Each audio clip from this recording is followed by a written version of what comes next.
Hello, everyone. Imagine being unemployed, completely broke, and surviving on nothing but cheap supermarket food.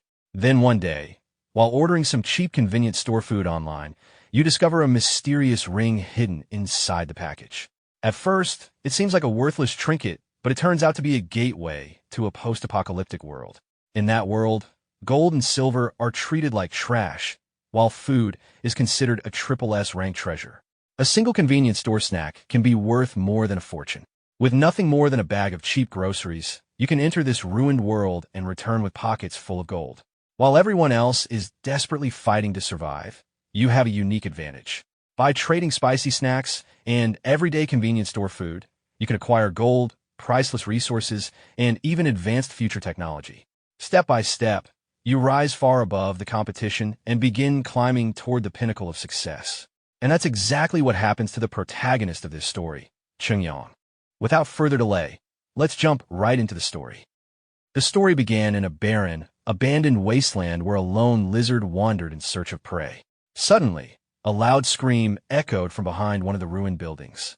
Between the abandoned structures, a brown-haired boy in a red jacket, our protagonist, came running in panic. Several zombies were chasing him, and while fleeing, he could only cry out that this was bad and that he was finished. As he ran, a red-haired zombie suddenly appeared in front of him with a wide grin, ready to attack. Reacting instantly, the protagonist dropped into a slide and crashed into the zombie. The zombie lost balance and was dragged across the ground. Looking at it in disbelief, the protagonist complained that the thing even knew how to set up an ambush. Still running for his life, he realized the situation he was in and worried that he had only just arrived in this world. Was he really going to die immediately? Then he noticed smoke rising from one of the abandoned buildings. Staring in that direction, he wondered if it was cooking smoke. Excitement immediately replaced part of his fear. Thinking it had to be a human settlement, he rushed toward it, believing that if he could just make it there, he might survive. But before he could get far, his foot struck a stone. He was thrown forward, rolled across the ground, and landed face first. At that moment, a zombie charged toward him with its mouth open. Terrified, the protagonist shouted that he would never randomly get ice-skied again. Just then, a gunshot rang out from behind him. A bullet fired from a high-tech weapon shot past him and tore straight through the zombie's head before it could attack. The zombie dropped from midair and collapsed over him, making it look as though it was hugging him. Completely stunned by everything that had happened, the protagonist could only wonder what was even going on. More zombies quickly advanced toward him. Behind him, someone calmly reloaded.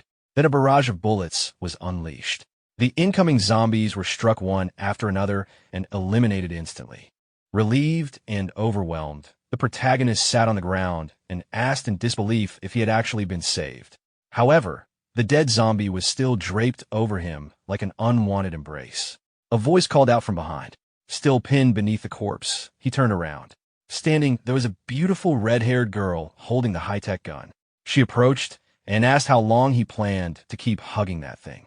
The protagonist looked down, realized the zombie was still lying on him, and immediately shoved it away in disgust, warning it not to touch him. After pushing the body aside, he turned back and thanked her. But instead of relaxing, the girl raised her gun and pointed it directly at him. She ordered him not to move and demanded his name. The protagonist slowly raised both hands and introduced himself as Chen Yang, Yang as in sunshine. Without lowering her weapon, the girl questioned why he had suddenly appeared near their camp. Trying to act relaxed, Chen Yang lowered his hands slightly and moved a little closer, asking whether she would believe him if he said he simply got lost and wandered over. The girl's expression sharpened. She accused him of still lying and said she had clearly heard him mention traveling between worlds earlier. Chen Yang raised his hands again and worried internally that if he told her the truth, she would definitely think he was insane. The girl tightened her grip on the gun and warned that staying silent made it seem like he didn't want to live. But suddenly she paused. A delicious smell drifted through the air. She looked toward his jacket and asked what was inside his bag. Chen Yang pulled out a packet and casually showed it to her. Smiling, he explained that he had been about to eat the spicy strips when a zombie appeared, forcing him to shove them into his bag. The girl froze. Confused, she repeated his words and asked if that was actually food. Chen Yang confirmed it and offered her a taste. Looking at the packet, she became conflicted. The color looked strange and possibly poisonous, but the smell was incredible. and she hadn't eaten anything for 2 days. After a brief struggle, she decided to stop overthinking it. Without hesitation, the red-haired girl snatched the packet from Chen Yang's hand. After opening it and taking a closer look, she became absorbed by the smell and decided she would eat first and ask questions later. She carefully opened her mouth and tasted a single spicy strip. The moment the flavor hit her tongue, she froze in surprise. Holding the packet tightly, she blushed and admitted that it tasted incredible. The aroma of flour and oil mixed with seasoning was far better than anything she expected. Hearing her reaction, Chen Yang felt satisfied. To him, this was exactly how it should be. In a post-apocalyptic world, no one could resist food. That thought reminded him of how everything had started. He used to be nothing more than an ordinary office worker living a routine corporate life. A few days earlier, he had suddenly been fired and lost his only source of income. Unexpectedly, inside a box of snacks he had ordered online, he discovered a strange ring. Curious, he put it on. The instant he wore it, he was transported into this post-apocalyptic world. He appeared directly in front of a giant red monster rat with glowing eyes. The creature noticed him immediately and let out a roar. Overwhelmed by the sight, Chen Yang panicked and shouted that it wasn't a dead person at all, but a huge rat, while desperately trying to understand where he had ended up. The rat became even more aggressive and charged toward him. Terrified and nearly in tears, Chen Yang shouted for himself to go home immediately. At that moment, the teleportation activated. In the next instant, he appeared back inside his room. Looking around in confusion, he realized he had returned. His eyes slowly moved to the ring. Although he didn't understand how, he concluded that the ring allowed him to travel freely between reality and the apocalypse. Standing there, he began connecting the pieces. Based on years of watching anime, a sudden realization struck him. Food had to be hard currency in a post-apocalyptic world. If he used this ability properly, he might completely change his life. The memory ended and the scene returned to the present. Lilu looked at Chen Yang with an unusually soft expression. Then she lowered her head and pointed awkwardly at the empty packet, admitting that she had finished everything and apologizing because it had been too delicious to stop. Chen Yang simply smiled and told her it was fine. Then he explained that the organization he belonged to didn't lack food, but lacked many other supplies, which was why he had been sent out to exchange resources. Lilu stared at him in shock. She asked if there really existed an organization in this world that didn't lack food. Chen Yang smiled and told her she was already looking at one. Lilu immediately leaned closer and, blushing slightly, asked if he could hire her. She explained that she knew the surrounding area well and could help him find anything he wanted to exchange for food. As payment, she only wanted 15 packs of those spicy strips each month. Chen Yang considered it and replied that it wasn't impossible, but he knew absolutely nothing about her. Lilu asked what he wanted to know. Chen Yang started asking questions. Her name was Lilu. When he asked about her gender, she looked irritated and asked whether he couldn't tell himself. When he asked her age, she awkwardly answered that she was 19. Chen Yang looked her over and remarked in disbelief that for someone surviving in the apocalypse, her nutrition seemed unexpectedly good for that age. Realizing what he had just said, he quickly coughed and calmed himself.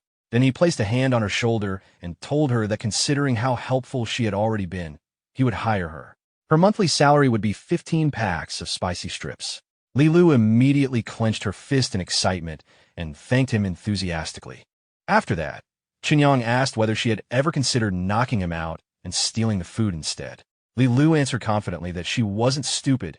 She knew the difference between eating one full meal and being able to stay full every day. Then she pointed ahead and told him she would take him to the camp. Chen Yang smiled and told her to lead the way. After walking for some time, Lilu stopped and pointed towards several abandoned buildings ahead. She announced that they had arrived and introduced the place as Gray Rat District E, their camp. Chen Yang looked around.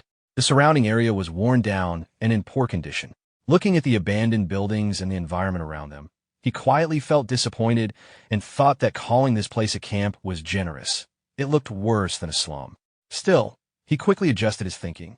Since he was already here, he decided he might as well stay for a while and see if he could obtain something valuable first. The two continued walking through the streets toward Li Lu's apartment. Along the way, Chen Yang noticed the people living there. Most looked exhausted and malnourished, and their living conditions were clearly harsh. Noticing him observing everything, Li Lu turned and told him not to be nervous. Since he was an outsider, She explained that it was normal for everyone to be cautious around him.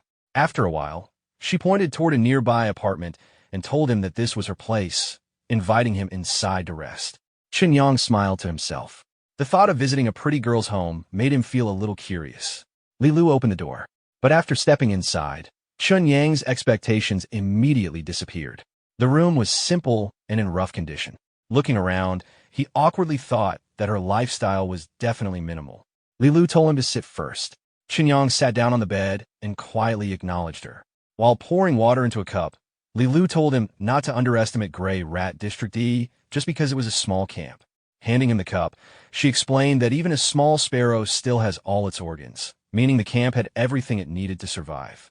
Then she leaned closer and confidently told him to simply say what he wanted to trade food for. As long as the camp had it, she guaranteed she could help him find it. Chen Yang thought for a moment before snapping his fingers. He said he needed gold and silver and asked whether she knew what those were. Li Lu stared at him in surprise and asked why he wanted that useless stuff. Chen Yang paused. To him, that kind of trash was worth a fortune back in his world. Li Lu then explained that before the Great Cataclysm, gold and silver had indeed been valuable. But now people couldn't eat gold. In the current world, survival mattered more than wealth, and everything operated through barter instead. Chen Yang cleared his throat and explained that since this was their first deal, what mattered most was not what they traded this time, but building mutual trust and creating opportunities for future exchanges. Then he opened his bag. Inside were all kinds of snacks and convenience store food. The moment Li Lu saw it, her eyes widened and she let out an excited reaction. Smiling, Chen Yang showed her the contents and told her that if the deal succeeded, 1/10 of everything in the bag would belong to her in addition to her commission. Li Lu moved closer and stared at the food.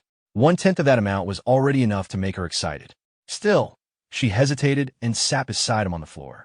She admitted that even if the purpose was building trust, trading valuable food for completely useless gold seemed like an enormous loss. Chen Yang handed the bag over and simply told her to do as he said. Then he stood up, smiled, and told her he was leaving everything in her hands and would wait there for her return. Li Lu immediately clenched her fist and confidently promised she would not betray his trust. She picked up her gun and, before leaving the apartment, assured him she would return as quickly as possible. Watching her leave, Chen Yang quietly became nervous. Those snacks had cost him his last 100 yuan. This deal absolutely had to work. After she left, he lay down on the bed. With no internet and no signal, boredom quickly set in. While looking around the room, something caught his attention. Pieces of newspaper had been pasted onto the wall. Curious, he sat up and walked over to read them. As he looked through the clippings, he noticed the date. Year 2235, Common Era. His expression changed. Then he saw the headlines. Great Cataclysm. Nuclear bombs. He continued reading. Gene pollution. Zombies roaming everywhere. Time passed. About an hour later, after reading more of the newspaper fragments, Chen Yang finally understood. This world was actually Blue Star 200 years in the future. What Li Lu called the Great Cataclysm had been a nuclear war. Thousands of nuclear bombs had wiped out half the population and completely altered the planet's ecosystem, turning it into the wasteland it had become. After realizing this, Chen Yang became even more shocked. What he had crossed wasn't space, it was time. At that moment, the apartment door opened. Li Lu walked in with a bright smile. She announced that she was back and dropped a bag in front of him. She explained that there wasn't much gold or silver left in the camp, and that this was almost everything they could gather. Since nobody considered it useful anymore, no one bothered collecting it. Chen Yang looked at the bag quietly for a moment. Then he walked over with a smile. He opened it and found it filled with gold bars. For a second, he stared in silence. Then his eyes lit up and he excitedly blurted out that they were unbelievably shiny. Chen Yang picked up one of the gold bars from the bag and stared at it with shining eyes. Grinning to himself, he dramatically thought that if this wasteland had not given birth to someone like Chen Yang, then an endless dark age would never come to an end. As he admired the gold, Li Lu walked closer with a smile and reminded him that the food he had traded was worth far more than the gold and silver they collected. So she had made an additional decision on his behalf. Holding a small vial in her hand, she explained that she had exchanged part of the value for a Tier 1 enhancement potion. She told him it was only the lowest grade, but the purity was high enough to inject directly without any risk. Chen Yang looked at the vial in confusion and repeated the name. Li Lu explained that he was obviously just an ordinary person and not an enhanced human. Once he used it, handling a few low-level zombies would no longer be difficult. Leaning slightly closer, she handed him the potion and reminded him that danger existed everywhere in the wasteland and luck alone would not keep him alive forever. Chen Yang accepted it and awkwardly cleared his throat. Trying to maintain his image, he explained that his organization was actually very powerful and that they were generally safe while traveling. The only troublesome part was conducting trades. Still, he thanked her. After putting away the potion, Chen Yang closed the bag. Smiling, he said their first trade had gone very smoothly and that he would return for now. Picking up the bag, he told Li Lu that he would come again tomorrow and settle her monthly salary first thing. Then he left. Li Lu quietly watched him disappear, thinking about how he could travel alone across the wasteland without encountering danger. She felt that he truly was full of secrets.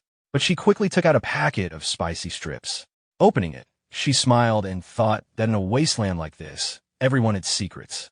As long as he could keep supplying food, nothing else really mattered. Taking another bite, she happily admitted that it really was delicious. Meanwhile, after reaching a quiet place with nobody nearby, Chen Yang looked around and decided this spot was perfect. Without wasting time, he activated the ring. The teleportation process immediately began. In the next moment, he returned to his room. Opening the bag and seeing the gold still inside, he stared for a second before breaking into laughter. He took out one of the gold bars and looked at it excitedly. The gold was still there. This wasn't a dream. Excitement quickly filled his thoughts. As long as he took the gold to a shop and exchanged it for cash, he could become rich. His imagination immediately ran wild.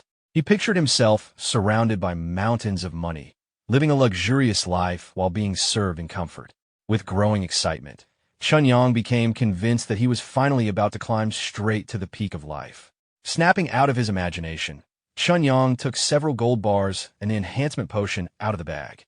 Thinking practically again, he reminded himself that he needed to control how much gold he exchanged at one time or he would attract too much attention. He hid the remaining bag under his bed. There was no believable way to explain where so much gold had come from. Letting out a relieved breath, he finally relaxed. But then his eyes drifted toward the potion. Picking it up, he stared at it and wondered whether he should actually use it. After thinking for a moment, he admitted that Li Lu had a point. His body was far too weak in the apocalypse. He couldn't even deal with an ordinary zombie. If he wanted to survive in the wasteland, strengthening himself had to come first. Still, he looked at the vial with suspicion. The thing didn't even come with instructions. What a terrible user experience. After hesitating briefly, he decided to stop overthinking. With determination, he injected the potion into his wrist. The neon blue liquid flowed into his veins. He pulled out the injector and waited. Nothing happened. Confused, he muttered that he didn't feel any different. Then suddenly, his heartbeat exploded. A sharp pain erupted from inside his chest. Startled, he instinctively crushed the empty injector in his hand. The pain intensified. It felt as if every muscle in his body was being torn apart. Trembling, he collapsed onto his knees. He tried supporting himself with his arms, but couldn't endure it, and ended up pressing one hand and his forehead against the floor while clutching his chest. The pain became unbearable. Inside his body, his genes seemed to begin fusing. His muscles started expanding on their own. Moments later, his clothes stretched and tore apart as his physique rapidly grew larger and more muscular. Unable to suppress it, Chen Yang shouted repeatedly in pain. After some time, the transformation finally slowed. The pain gradually faded. Breathing heavily, he grabbed the edge of a desk and slowly pulled himself to his feet. Looking down at himself, he asked in disbelief if it was finally over. Then he turned toward the mirror. The reflection shocked him. Staring at his transformed body, he wondered if it really belonged to him. Looking at his arms with growing excitement, he thought these muscles could compete with Arnold's. He struck a bodybuilding pose and noticed something else. At least his head hadn't turned into something strange. For something from the wasteland, the effect was unbelievably strong. Still admiring himself, another thought crossed his mind. Li Lu had said this was only the lowest tier. If higher tiers existed, would they turn him into something like One Punch Man? Just then, someone knocked on the door. A voice called out and asked if Chen Yang could open it. He answered and walked over. Opening the door, he found a beautiful white-haired girl standing outside. It was Shuya, a D-list actress, and his roommate. Entering in a hurry while slipping off her heels, she apologized and explained that she had forgotten her key. Chen Yang smiled and told her there was no need to be so polite since they were roommates. But after stepping inside and getting a proper look at him, Shuya suddenly froze. Then her face gradually turned red as she stared at Chen Yang's newly muscular body. Shuya suddenly became unusually flustered. Chen Yang looked at her in confusion and asked what was wrong. Without answering immediately, Shuya reached out and touched his bare chest. Blushing slightly, she admitted that she had never noticed before that he was built like this. Then she leaned a little closer and asked if he had found out her audition failed today and intentionally appeared like this to comfort her. Chen Yang immediately panicked. His expression changed at once as he hurriedly denied it. Then he suddenly realized the problem. He had forgotten to put on clothes.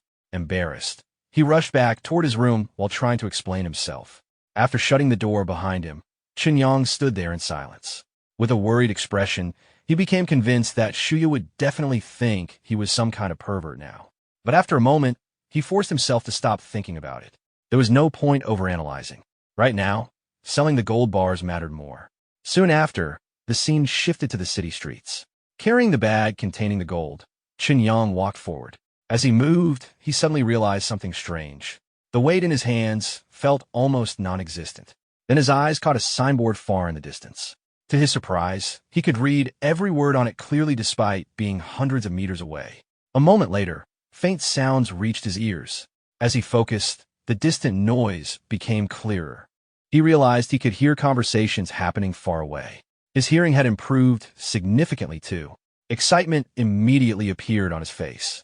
The enhancement potion hadn't simply made him stronger, it had upgraded his physical abilities in a very complete way. That realization surprised him even more. Even after a nuclear war, the technology of the wasteland was still 200 years ahead of modern civilization.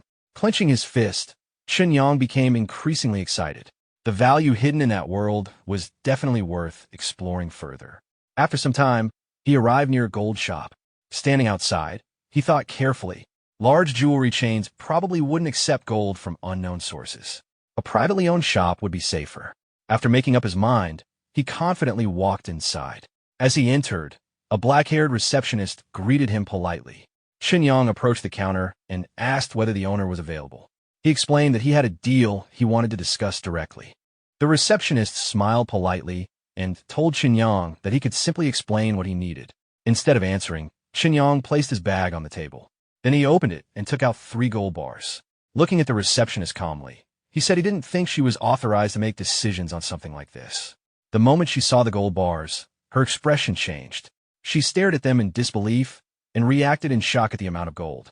Chen Yang simply smiled and asked what she meant. Growing noticeably nervous, she immediately pointed in another direction and politely asked him to follow her. The scene shifted to the meeting room of Lin's gold shop. After entering, Chen Yang was greeted by a black-haired, heavy-set man in a suit. With a friendly smile, the man introduced himself as Lin Tao, the owner of the shop, and asked how he should address him. Chen Yang replied that his surname was Chun. The two exchanged handshakes and greeted each other politely. Lin Tao then invited Chen Yang to take a seat. After sitting down, Chen Yang placed the 3 gold bars onto the table. The moment Lin Tao saw them, his eyes lit up. He asked if Chen Yang intended to sell those gold bars. Chen Yang confirmed it with a smile. Lin Tao picked up one of the bars and explained that since the total amount was fairly large, he would need to test the purity using professional equipment. He asked if Chen Yang minded. Chen Yang relaxed in his chair and agreed without hesitation. While lifting the coffee placed on the table, he thought to himself that gold and silver were practically worthless in the post-apocalyptic wasteland. Nobody there would bother creating fake gold. They could inspect it however they wanted. Lin Tao began testing the bars one by one. The instrument displayed the results. 99.99% purity. Several bars were tested again together. The result remained the same. Seeing the readings, Lin Tao became internally shocked. Every single bar was pure 24-karat gold. Chen Yang calmly asked for the result. Lin Tao raised 4 fingers and explained that the quality was excellent. He could offer a recycling price of 400 yuan per gram. The moment Chen Yang heard the number, his grip tightened. The glass in his hand cracked instantly. His mind immediately started calculating. 400 yuan per gram. 1 bar weighed 1 kilogram. That meant 400,000 per bar. 3 bars. 1.2 million. After finishing the calculation, Chen Yang looked up with excitement and repeated the number in disbelief. A full 1.2 million.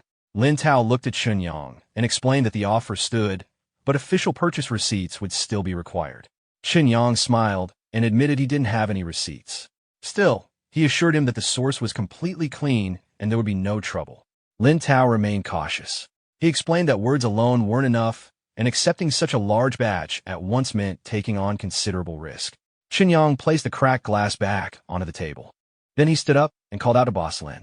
He said he preferred straightforward business and suggested skipping unnecessary bargaining. Walking closer, he told Lin Tao to simply name the amount he was actually willing to pay. If the price was acceptable, they would make the deal. If not, he casually took the gold bar back from Lin Tao's hand and said they could just treat this meeting as making a new friend.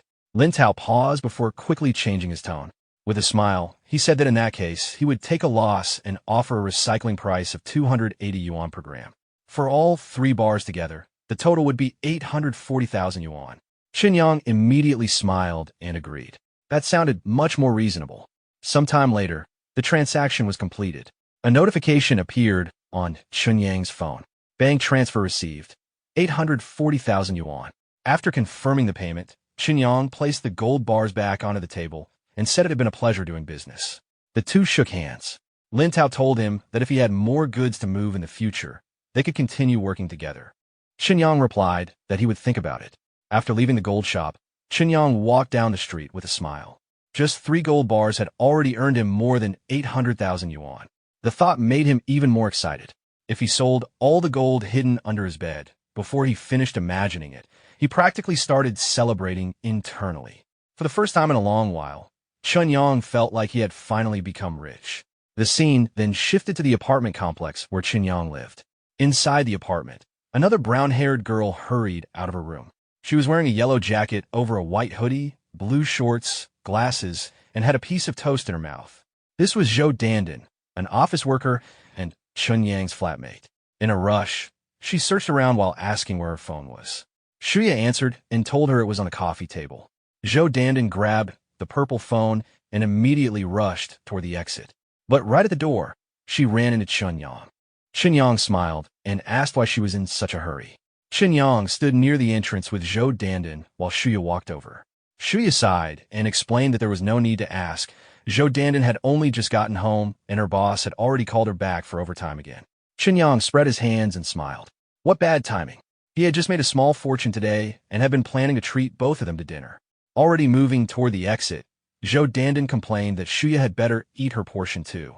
Shuya gave her a thumbs up and agreed immediately. But just before leaving, Zhou Dandan suddenly turned back.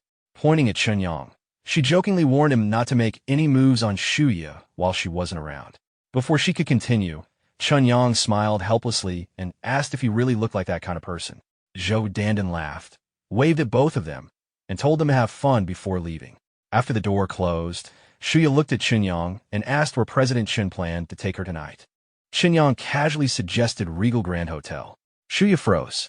Looking at him in disbelief, she reminded him that it was a 5-star hotel. Chen Yang simply replied that he wasn't joking. Then, while walking back toward his room, he told her he would see her tonight. After entering his room, Chen Yang immediately knelt beside his bed and reached underneath. He pulled out the bag of gold, taking out more bars. He reminded himself that he needed to hurry and cash out the remaining dozen or so today. The scene shifted to the city. Chen Yang visited one gold shop after another. At one shop, after completing the transaction, he shook hands with the owner and politely said it was a pleasure doing business. At another shop, an elderly owner shook his hand and told him to take care. At yet another store, a green-haired owner waved goodbye and said she looked forward to his next visit. After several rounds of selling, Chen Yang checked his phone. His account balance displayed for million yuan. Seeing the number, excitement immediately returned. With a smile, he thought that the apocalypse truly deserved appreciation. Just then, his phone started ringing. Looking at the screen, he saw the caller ID. Guangxi. Chen Yang picked up and joked, asking why he was suddenly calling and whether he missed him. Meanwhile, Guangxi sat in his office working. On the call, he asked Chen Yang why he hadn't mentioned losing his job. Then he asked if Chen Yang still had enough money for rent and offered to lend him some savings first. Chen Yang suddenly stopped walking. Then he replied confidently that his brother Yang wasn't short on money anymore. But immediately afterward, his expression changed. He asked who told him about losing his job and wondered if the news had already spread that far. Guangxi paused and set aside his work. Then he explained that it was actually Feng Jia, Chen Yang's ex. She had said it wouldn't be appropriate for her to contact him directly, so she asked Guangxi to check on him instead. Hearing that name, Chen Yang stopped for a moment and repeated in surprise, "Her?" On the phone, Guangxi smiled and asked Chen Yang whether Feng Jia might still care about him. If that was the case, why had they broken up? Chen Yang gave an awkward smile and explained that Feng Jia's mother wanted her daughter to date someone who could afford to buy a house in Dijin. And considering his family situation, he simply couldn't meet that expectation. After hearing that, Guangxi became irritated. He said that hearing stories like that only strengthened his determination to stay single. After letting out a breath, Chen Yang asked something that had been bothering him. He wanted to know how Feng Jia even found out about his situation. Since the breakup, he hadn't contacted her at all. Guangxi's tone turned more annoyed. He explained that it was Jiang Jinglong who told her. Everyone knew Jiang Jinglong had always been interested in Feng Jia. And according to what he heard, Jiang Jinglong had even bought shares in Chen Yang's former company and specifically arranged for Chen Yang to be fired just to target him. Hearing that, Chen Yang's expression slowly darkened. Then he coldly muttered that now he finally understood. Sensing the mood change, Guangxi quickly told him to calm down and not do anything reckless. Chen Yang immediately denied it. What did Guangxi take him for? Was he really that kind of person? Hearing that answer, Guangxi finally relaxed and said he would hang up for now. Chen Yang smiled and said goodbye before ending the call. But the moment the call disconnected, his expression changed again. Quietly, he muttered that Jiang Jinglong really was shameless. Then he checked the time. His eyes widened. It was getting late. He immediately hurried toward the hotel. Soon he arrived outside. Looking around, he remembered Shuya had said she was almost there. He wondered where she was. At that moment, a luxurious black car stopped nearby. The door opened. Shuya stepped out with a smile and apologized for making him wait. Nearby pedestrians immediately noticed her. Some whispered in surprise and wondered whether she was a celebrity because she looked stunning. Shuya walked over and asked Chen Yang why he was standing there in a daze. Chen Yang looked at her and unconsciously blushed. They had been sharing an apartment for 3 months, yet he had never realized she was this beautiful. Shuya gave a charming smile and explained that since he was treating her to such an expensive place, she couldn't let him lose face. Then she asked whether she looked presentable enough. Before Chen Yang could respond, Shuya reached out and held one of his wrists with both hands. Chen Yang instantly became flustered. Staring at her nervously, he asked what she was doing. Shuya gently pulled Chen Yang along and told him to come with her. Seeing how stiff he looked, she smiled and explained that this was just basic social etiquette and asked why he was getting so nervous. After entering the hotel, the two were shown to their seats. A waiter arrived and handed both of the menu cards before asking them to place their order. Shuya thanked him and began looking through the menu. But after seeing the prices listed inside, she became internally shocked. The prices here were outrageous. Meanwhile, Chen Yang barely looked at the menu. He handed it back to the waiter and calmly ordered all 3 signature dishes along with 2 treasure crabs. The waiter nodded and told them to wait a moment.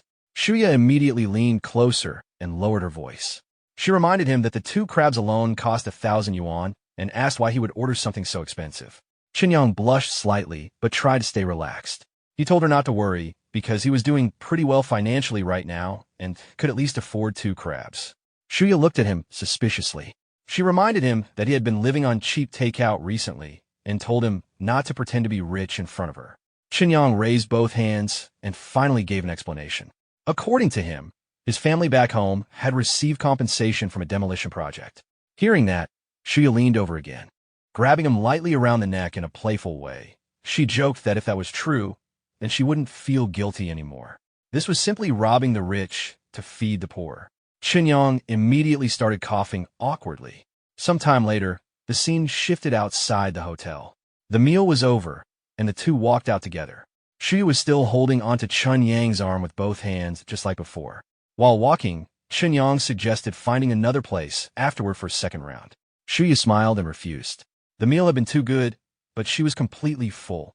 At that moment, someone walked out of the hotel. A voice called out loudly, "Jiang Jinglong."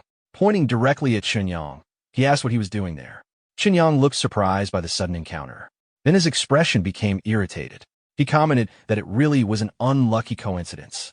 Dijin was huge, yet simply going out for a meal was enough for them to run into each other.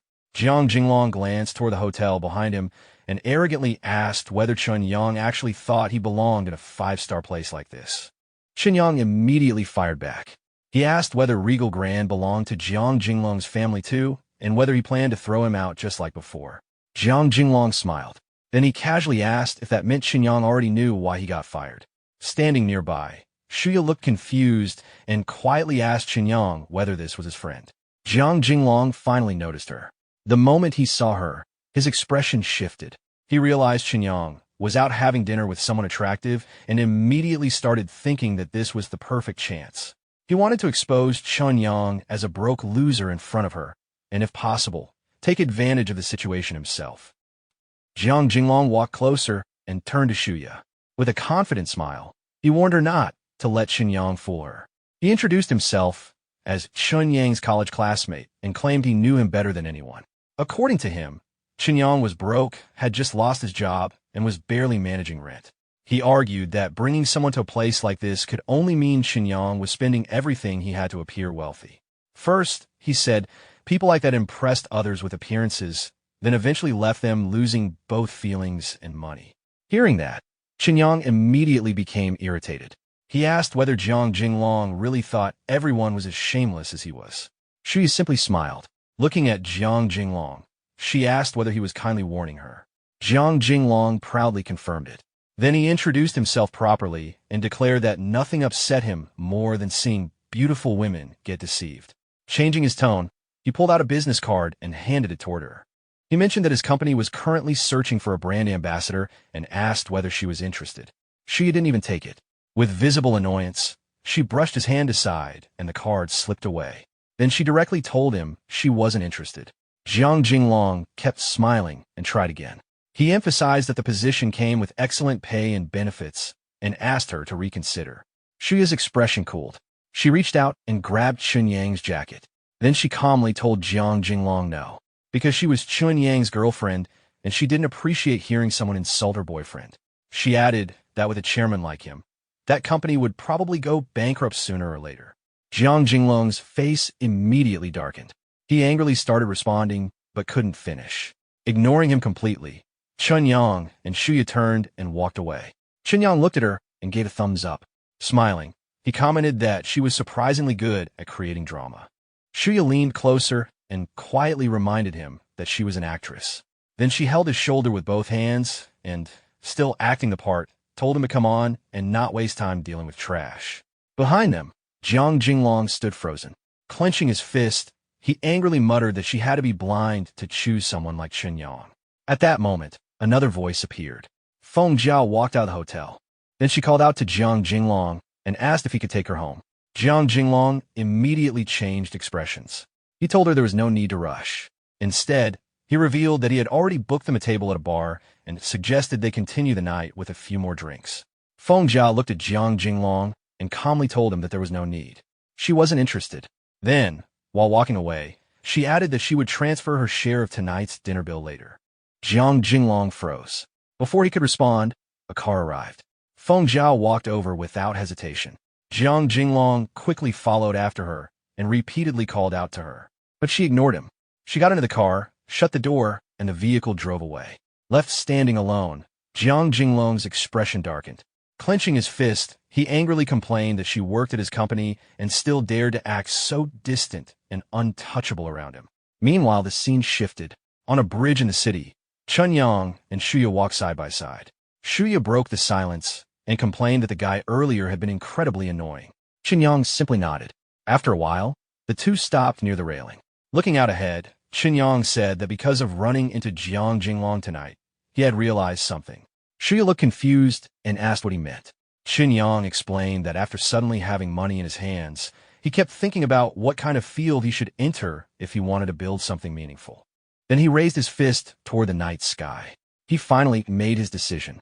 He was going to start his own game company and completely surpass Jiang Jinglong. Shuya looked at him in disbelief. She reminded him that starting a company was extremely risky and told him not to make decisions impulsively. Chen Yang simply smiled and told her to relax and wait to see what happened. The scene shifted again, back to the apartment complex where Chen Yang lived. While taking a shower, Chen Yang continued thinking. Going to the wasteland and exchanging resources for gold might work for now, but once his assets grew larger, people would inevitably start paying attention. Eventually, someone might investigate. After leaving the bathroom, he continued organizing his thoughts. If he wanted long-term stability, he needed a legitimate explanation for his growing wealth. In this world, that meant building a business of his own. He sat down at his desk and looked at his computer. Then his thoughts returned to the wasteland. Beyond physical resources, the greatest advantage of that world was its technology. According to Li Lu, only 10 years had passed since the Great Cataclysm. That meant the technological foundation of civilization probably hadn't completely disappeared yet. If he searched carefully, he could likely find specialists and experts across many industries. And based on the wasteland standards, just 15 packs of spicy strips per month was enough to hire talented people to work for him. A smile slowly appeared on his face. With technology that was 200 years ahead, creating a few revolutionary games should be easy. The scene shifted to the next morning. Chen Yang received a phone call. The person on the other end informed him that his company registration had been submitted and that once approval was complete, he would receive a text message. Chen Yang thanked them for the help. After ending the call, he organized his next steps. He decided to leave the registration process to the agency. Now the priority was hiring staff. Before that, he needed to stock up on food and make another trip to the wasteland. Meanwhile, the scene shifted to a shopping mall. While shopping, Chen Yang carefully reconsidered his approach. Since that world existed 200 years in the future, bringing packaged snacks repeatedly wasn't a good idea. Looking at the production details on a bag of potato chips, he realized that if someone with bad intentions noticed dates or manufacturing information, it could create unnecessary trouble. Changing his plan, he pushed his cart toward the fresh food section and stopped at the meat counter. The employee greeted him and asked what he needed. Chen Yang calmly asked for 25 kilograms of pork. The employee stared at him in surprise and repeated the amount in disbelief. Half an hour later, Chen Yang looked at the trolley, now piled high with supplies. That should be enough. He planned to take everything. 20 kilograms of potatoes, 20 kilograms of corn, 20 heads of Chinese cabbage, along with the rest of the supplies. The scene shifted again, back to Chen Yang's apartment. Carrying the large boxes into his room, he placed them down and let out a breath. Even with his enhanced physique, carrying this much weight wasn't difficult. But moving supplies back and forth like this felt extremely inefficient. Wiping the sweat from his forehead, he thought further. Handling small quantities was manageable. But once his company existed and he had dozens or even hundreds of people depending on supplies, how was he supposed to transport everything? At that moment, the ring suddenly began glowing. Chen Yang paused. Confused, he looked at it. The light spread from the ring toward the boxes. Then, the boxes disappeared. Chen Yang froze. Looking around in shock, he wondered what had just happened. His gaze slowly returned to the ring. A thought appeared in his mind. Narrowing his eyes, he focused on it. Then he sensed something. The food hadn't vanished. It had been stored somewhere inside the ring. His eyes widened.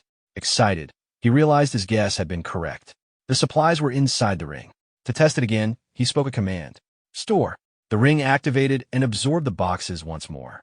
Then he gave another command. Retrieve. Instantly, the boxes reappeared. Looking at them, Chen Yang became excited. So it really was a storage space. The ring didn't just allow him to travel to the wasteland. It could store items too. Overcome with excitement, Chen Yang grabbed the ring and repeatedly kissed it. Looking at it with satisfaction, he joked that just when he needed help, it handed him a pillow. As expected, its service was unbeatable. Then he raised his hand and gave the command, off to the apocalypse. Within seconds, the teleportation activated. The next moment, he returned to the post-apocalyptic world. After arriving, he activated the ring again. The food boxes appeared in front of him. Looking at them, Chen Yang reminded himself that he still couldn't reveal this ability to anyone. To avoid suspicion, he decided to continue carrying things manually whenever he visited Li Lu. Meanwhile, the scene shifted to Li Lu's room. She sat quietly holding the spicy strip packet. Only traces of oil and seasoning remained inside. She dipped a finger into the leftover flavoring and looked at the shiny layer coating her fingertip. Then she tasted it. Immediately, she closed her eyes and enjoyed the flavor. Quietly, she admitted to herself that she really wanted another pack. but she quickly forced herself to stay rational. Properly sealed, long-lasting food was an extremely precious resource. Looking at the remaining spicy strips, she reminded herself again that food like this could become life-saving in desperate situations. If rationed carefully, even one pack could keep someone alive for over a week. Then another thought struck her. Chen Yang had traded such valuable food for a pile of useless gold. Her expression slowly changed. Any organization with abundant food wouldn't be lacking in members. If Chen Yang really wasted resources like that, wouldn't his organization punish him? The more she thought about it, the more uneasy she became. Eventually, she sat down helplessly on the bed. Quietly, she convinced herself that he probably wasn't coming back. Maybe everything had just been a brief and unrealistic dream. Then, the door suddenly slammed open. Chen Yang walked in carrying large boxes of food. As soon as he entered, he casually called out for help moving everything. Li Lu froze. Then she immediately launched herself toward him in excitement. Shouting "Boss!" she jumped too enthusiastically and crashed into him. The two lost balance and fell together, along with the boxes. Li Lu landed sitting across his lap. Looking at him in disbelief, she said she couldn't believe he had really come back. Then her emotions broke through. She started crying and admitted she thought he had lied to her yesterday.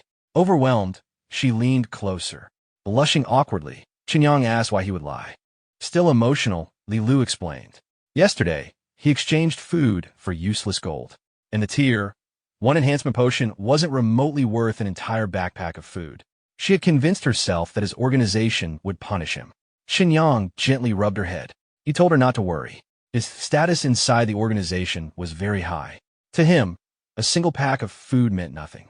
Besides, he traded for gold because it had real value to him, so he hadn't lost anything. Li Lu quietly nodded and said she understood.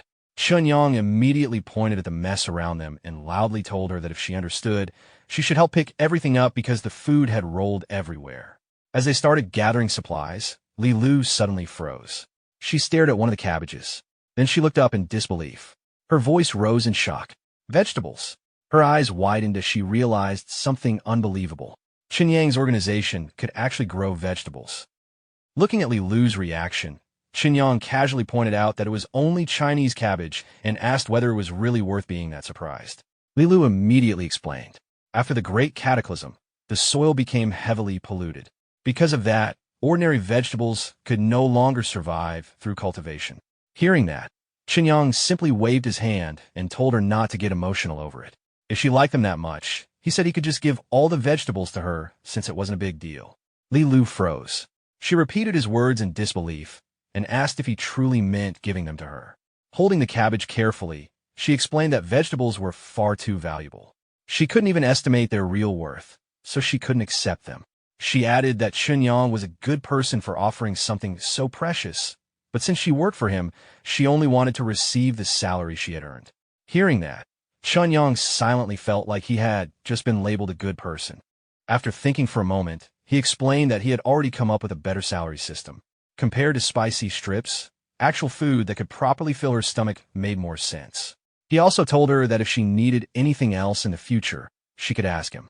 In exchange, however, she needed to maintain high-quality service. Li Lu immediately promised she would do her best to meet his expectations. Chen Yang then clarified their relationship. From now on, they were employer and employee. Her role would be to act as his personal secretary and provide information whenever he needed it. Li Lu quickly agreed. Chen Yang then explained the reason he had brought meat and vegetables this time. He wanted her help recruiting more people. Li Lu looked surprised and asked whether he planned to expand his workforce. She also asked if there were any requirements. Chen Yang said loyalty came first. After that, special skills would be preferred. Li Lu thought for a moment before suggesting Gray Rat Town. She explained that around 10,000 survivors lived there. No matter what kind of specialists he needed, there was a good chance of finding them. That reminded Chen Yang of something. He asked about the relationship between Gray Rat District D and Gray Rat Town. Earlier, she had introduced their camp using that name. Li Lu explained that Gray Rat Town was the central hub. Around it were 12 smaller settlements named from District A to District L. All of them depended on Gray Rat Town to survive. Whenever they needed scarce supplies or trade opportunities, they went there. After understanding that, Chen Yang asked another question. He wanted to know whether there were programmers there, people who understood computer technology, especially game development. Li Lu looked confused when she heard the word computer. She asked whether he meant those primitive products from ancient times. Chen Yang awkwardly admitted that computers probably did sound ancient in this era. Then he asked whether finding someone with those skills would be difficult. Li Lu wasn't sure. She explained that even before the Great Cataclysm, traditional computers had gradually been replaced by Intel brains. Then she suddenly remembered something. There was someone in their settlement, a technical director from before the Cataclysm, who specialized in Intel brain technology. Excited, she grabbed Chen Yang's hand and urged him to hurry so she could introduce him. Chen Yang awkwardly reminded her that he could walk on his own. Later, as the two walked through the settlement, Chen Yang asked something that had been bothering him. Why did nobody lock their doors? Li Lu explained that everyone here was extremely poor. There was simply nothing valuable enough to steal. More importantly, survival in the wasteland depended on cooperation. Anyone caught stealing or damaging that trust would be expelled from every settlement. After walking a little farther, Li Lu stopped. She said they had arrived and that the person they wanted was inside. At that moment, a strange voice echoed from within.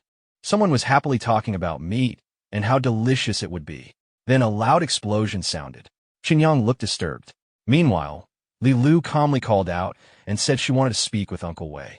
A moment later, a man came out. He greeted Li Lu and cheerfully said she had arrived at the perfect time because he had just caught a big one.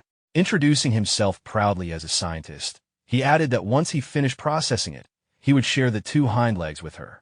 Li Lu immediately became excited and happily accepted. Chen Yang looked completely confused. He asked what they were even talking about. When he looked closer, he realized it was a giant gray rat. Surprised, he asked whether it was some kind of mutated creature. Li Lu confirmed it. Besides zombies, this species of rat was one of the most common mutated creatures in the wasteland. Adult ones could grow to half a meter long and were also one of the main food sources for survivors. After explaining, Li Lu turned to Uncle Wei and said she actually came for another reason. She introduced Chen Yang as her current boss. Then she explained that Chen Yang wanted to recruit people and that the offer compensation was extremely generous. Uncle Wei walked closer and looked Chen Yang up and down. Then he skeptically asked what kind of generous payment someone that young could possibly offer. For a moment, he even wondered whether Chen Yang was actually running a scam. Chen Yang stepped forward and calmly explained that he was looking for technical talent in the cerebral technology field. He stated that anyone who met his requirements would receive a monthly salary of 30 caddies of rice and flour along with 10 caddies of raw meat. Uncle Wei froze. To make sure he heard correctly, he asked whether Chen Yang truly meant rice and flour. Chen Yang confidently confirmed it. He even added that if Uncle Wei had concerns, he could advance the salary up front. The scientist stared at him in disbelief and asked whether he was serious. Li Lu quickly stepped in and reassured him. She explained that as long as the boss approved it, she could hand over the meat immediately. Uncle Wei suddenly laughed. If that was the case, then Mr. Chun had definitely found the right person. With complete confidence, he claimed that nobody in District D understood Intel brain technology better than him. But Chen Yang shook his head. He explained that Uncle Wei misunderstood. The work had nothing to do with Intel brains. What he actually wanted involved computers, the personal computers people used in ancient times. More specifically, he needed someone who understood that older technology. Uncle Wei paused. Repeating the word computers, he scratched his head and admitted he had heard of them. In his view, though, computers were extremely primitive. Their functions were limited and the user experience was poor, making them practically worthless. Chen Yang cut straight to the point. He only needed someone who understood the technology. The question was simple. Could Uncle Wei do it or not? Uncle Wei immediately started calculating internally. There was no way he could let monthly rice, flour, and raw meat slip away. His attitude instantly changed. He asked what exactly Chen Yang needed. Chen Yang explained that it was straightforward. He wanted someone who could use computers to program and develop software according to his requirements. Uncle Wei cautiously asked whether that meant manually manufacturing 0.4 nanometer chips. Chen Yang said there was no need. Then Uncle Wei asked whether he needed advanced AI core algorithm design. Again, Chen Yang said no. Hearing that, Uncle Wei visibly relaxed. He confidently declared there would be absolutely no problem. As long as the hardware conditions were sufficient, he could complete any programming requirements. However, he added one concern. Software built on computers could not directly run on Intel brains. So he asked what Chen Yang actually intended to use it for. Chen Yang calmly replied that he didn't need to worry about that. A good employee simply completed assigned tasks properly without asking unnecessary questions. Uncle Wei immediately nodded and said he understood. Chen Yang told him that was fine. He would solve the hardware problem himself. Then he asked whether Uncle Wei had any additional requirements, adding that food would definitely not be an issue. After thinking for a moment, Uncle Wei said having an Intel brain would help. He explained that complex code could first be developed on the Intel brain and then transferred onto computers afterward, making the entire process much faster. Even a low-performance model would be enough. Chen Yang nodded and said he would figure something out. Li Lu then suggested they leave. Uncle Wei waved goodbye and politely sent the boss off. Later, while walking outside, Chen Yang asked whether Intel brains were easy to obtain. Li Lu explained that District D didn't have any, but Gray Rat Town sold them. The only issue was that they were expensive. Chen Yang became slightly worried. He asked whether the food he brought today might not even be enough to buy one. Were Intel brains really that costly? Li Lu quickly shook her head. They were expensive for ordinary survivors, but for Chen Yang, buying even 100 of them wouldn't be a problem. That reminded Chen Yang of something else. He asked whether enhancement serums could also be purchased in Gray Rat Town. Li Lu immediately confirmed that they could. However, only Tier 1 and Tier 2 serums were available there. Higher tier serums had to be purchased through distribution points run by the Doctors Association in the Eastern region. Hearing that name, Chen Yang asked what the Doctors Association was. Li Lu explained that it was one of the strongest factions in the wasteland. All enhancement serums and healing potions were developed by them. Then she looked slightly surprised and asked whether he truly didn't know that. Chen Yang quickly explained that the organization he belonged to had always remained self-sufficient. Because of that, he knew very little about the outside world. Then he added that since she would already be traveling to Gray Rat Town, he also wanted her to visit the Doctors Association and purchase a batch of enhancement serums. Li Lu immediately agreed. Chen Yang then said he would return to his own world first and prepare a computer for Uncle Wei. He left the rest to her. Li Lu nodded.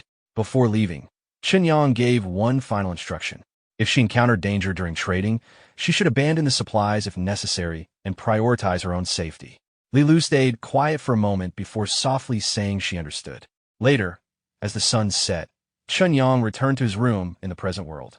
Thinking about the agreement he had just made, he calculated that 30 caddies of rice and flour plus 10 caddies of raw meat was essentially enough to hire a technical director for less than 400 yuan a month.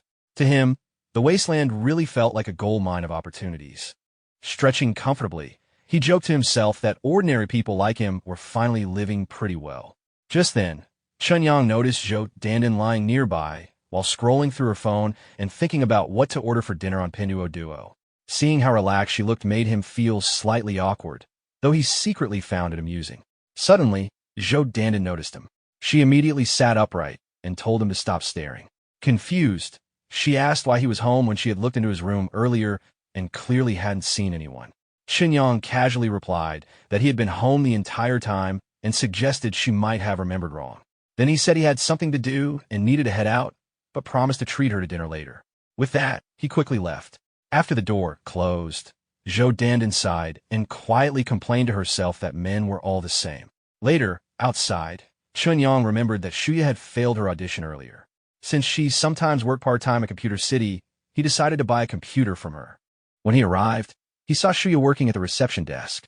At that moment, a man was talking to her in an overly suggestive manner. He asked whether she had reconsidered his proposal and hinted that if she agreed, he would come back tomorrow to make the purchase. Shuya calmly rejected him. She told him they sold computers there and did not provide the kind of service he was implying. Chen Yang raised a hand and called the sales associate over, saying he had a few questions. Shuya quickly walked over and quietly admitted she was glad he showed up because that annoying guy had been bothering her nonstop. Chen Yang asked whether the customer was aggressively bargaining. Shuya shook her head. The man was assembling a custom computer, but kept trying to invite her out for drinks. Then she looked at Chen Yang and asked whether she really seemed like someone who would agree to that. Afterward, she asked what he actually came for and joked that he couldn't have come just to watch her suffer. Chen Yang said he came to build a computer. He reminded her that he had mentioned starting a game company and asked her to help assemble a top-spec desktop. He specifically requested the newest graphics card and the best available components. Shuya looked surprised.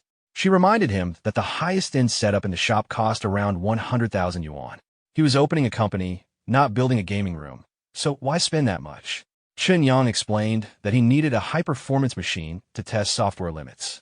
Shuya nodded and asked him to wait while she prepared everything. As she walked away, the fat man returned. Quietly, he convinced himself that he had to get her somehow. Then he turned to Chen Yang and asked what he planned to buy and what budget he had. Chen Yang simply pointed at the 100,000 yuan machine and said that was the one. The man stared in shock and asked whether he was serious. At that moment, Shuya returned carrying the packaged equipment. She told Chen Yang the total came to 130,000 yuan and asked how he wanted to pay. Seeing the transaction actually happening, the man became completely stunned. Chen Yang looked at him and jokingly asked whether he still wanted to invite him out for drinks. The man immediately backed off and hurried away. Meanwhile, back in Grey Rat Town, Li Lu walked through the streets carrying a large backpack. Several people nearby quietly watched her. One man approached and casually invited her to spend some time together. Li Lu directly refused, but the man continued moving closer and quietly commented to his companions that her backpack looked unusually full and probably contained something valuable. Li Lu immediately told him to back off. She slightly revealed the gun at her side and warned him not to force her to act. The moment the man saw the weapon, he stopped. Someone nearby muttered in surprise that she was carrying a gun. Li Lu continued walking calmly. Inside, however, she kept reminding herself not to show weakness. If she looked vulnerable for even a moment, those people would swarm her immediately.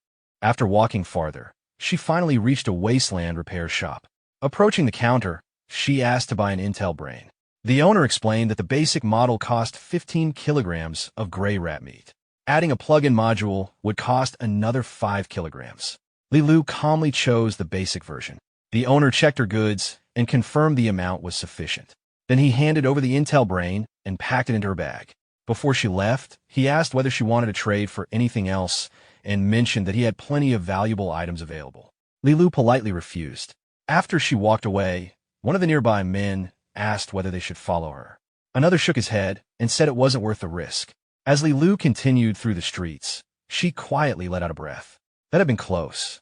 If anyone had discovered the cabbage she was carrying, the entire settlement might have lost control. After traveling farther, she finally reached another location. Standing at the entrance, she quietly said she had arrived. Someone inside welcomed her and told her to look around. Inside the shop, many kinds of serums were displayed: meerkat serums, steel serums, bull serums, tier 1 enhancement serums, tier 2 enhancement serums, and even tier 3 enhancement serums. Li Lu looked over all of them calmly. Then she shook her head. These were still too basic. She wanted higher grade serums. The shopkeeper laughed and told Li Lu that high-grade serums were not something a young girl like her could afford. Without responding, Li Lu slowly took out the cabbage and showed it to him. The moment he saw it, his expression changed. His eyes widened in shock. Before Li Lu could react, the man suddenly moved. He rushed past her so quickly that even she was startled by his speed. Instinctively, she drew her weapon and pointed it at him, demanding to know what he was trying to do. The man calmly told her not to worry. He had no intention of robbing her. Besides, if he truly wanted to take it, her damaged gun wouldn't make any difference against a tier 9 enhanced human. Li Lu froze. She repeated the words in disbelief. Tier 9 enhancement? She couldn't understand why someone at that level would be assigned as a distributor in a remote place like Grey Rat Town. The man shrugged. In the wasteland, he said, impossible things happen all the time. Then he politely asked whether he could examine the cabbage more closely. After hesitating, Li Lu handed it over. The moment it reached his hands, his composure disappeared. He inspected it carefully and became visibly excited. The freshness, the color, it was unbelievable. This was a completely fresh Chinese cabbage untouched by radiation. To him, it felt like witnessing a miracle. Li Lu calmly said that if he wanted it, he should exchange it for something of equal value. The man immediately warned her not to raise the price excessively just because she had leverage. Li Lu remained calm. She reminded him that vegetables could no longer be cultivated in the wasteland. Someone like him should understand the value of something like this. The man nodded. He admitted that its rarity made it valuable. But he also said he didn't want his trading partner to become greedy. Li Lu replied that she had enough sincerity to make a fair deal. Hearing that, the man agreed. He pressed a hidden switch. A concealed compartment opened. Inside were several items. To show his sincerity, he presented a full set of enhancement serums from tier 1 through Tier 6. There is also a healing potion capable of treating illnesses caused by cellular mutation. Then he revealed the final item, a brand new carbon fiber power armor. Li Lu stared in shock and asked whether all of that belonged to her. The man immediately denied it. She could only choose 2 items. Then he pushed the choices forward. Confused, Li Lu asked why he introduced the armor if she couldn't take it. The man smiled. Naturally, that was for their second transaction. He pressed the button again, and the display closed. Then he explained that if she wanted the armor, she would need to bring more Chinese cabbage or other vegetables next time. Hearing that, Li Lu immediately became cautious. She wondered how he knew she had access to more vegetables. The man explained his reasoning. The cabbage was too perfect. There was no way it had appeared by accident. Any faction capable of producing vegetables surely wouldn't stop at a single cabbage. Li Lu quickly denied it. She claimed she simply found it inside ruins that existed before the Great Cataclysm. The man smiled. Even if such ruins existed, they wouldn't preserve only one cabbage. He told her to return and discuss it with her companions. For people surviving in the wasteland, vegetables were surely less practical than powerful armor. Li Lu thought about it. Then she agreed. She told him to keep the armor safe because she would return as soon as possible.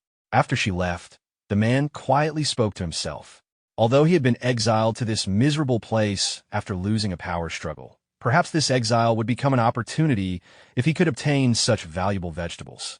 Meanwhile, back in a modern world, Chen Yang stood beside a truck parked near a supermarket.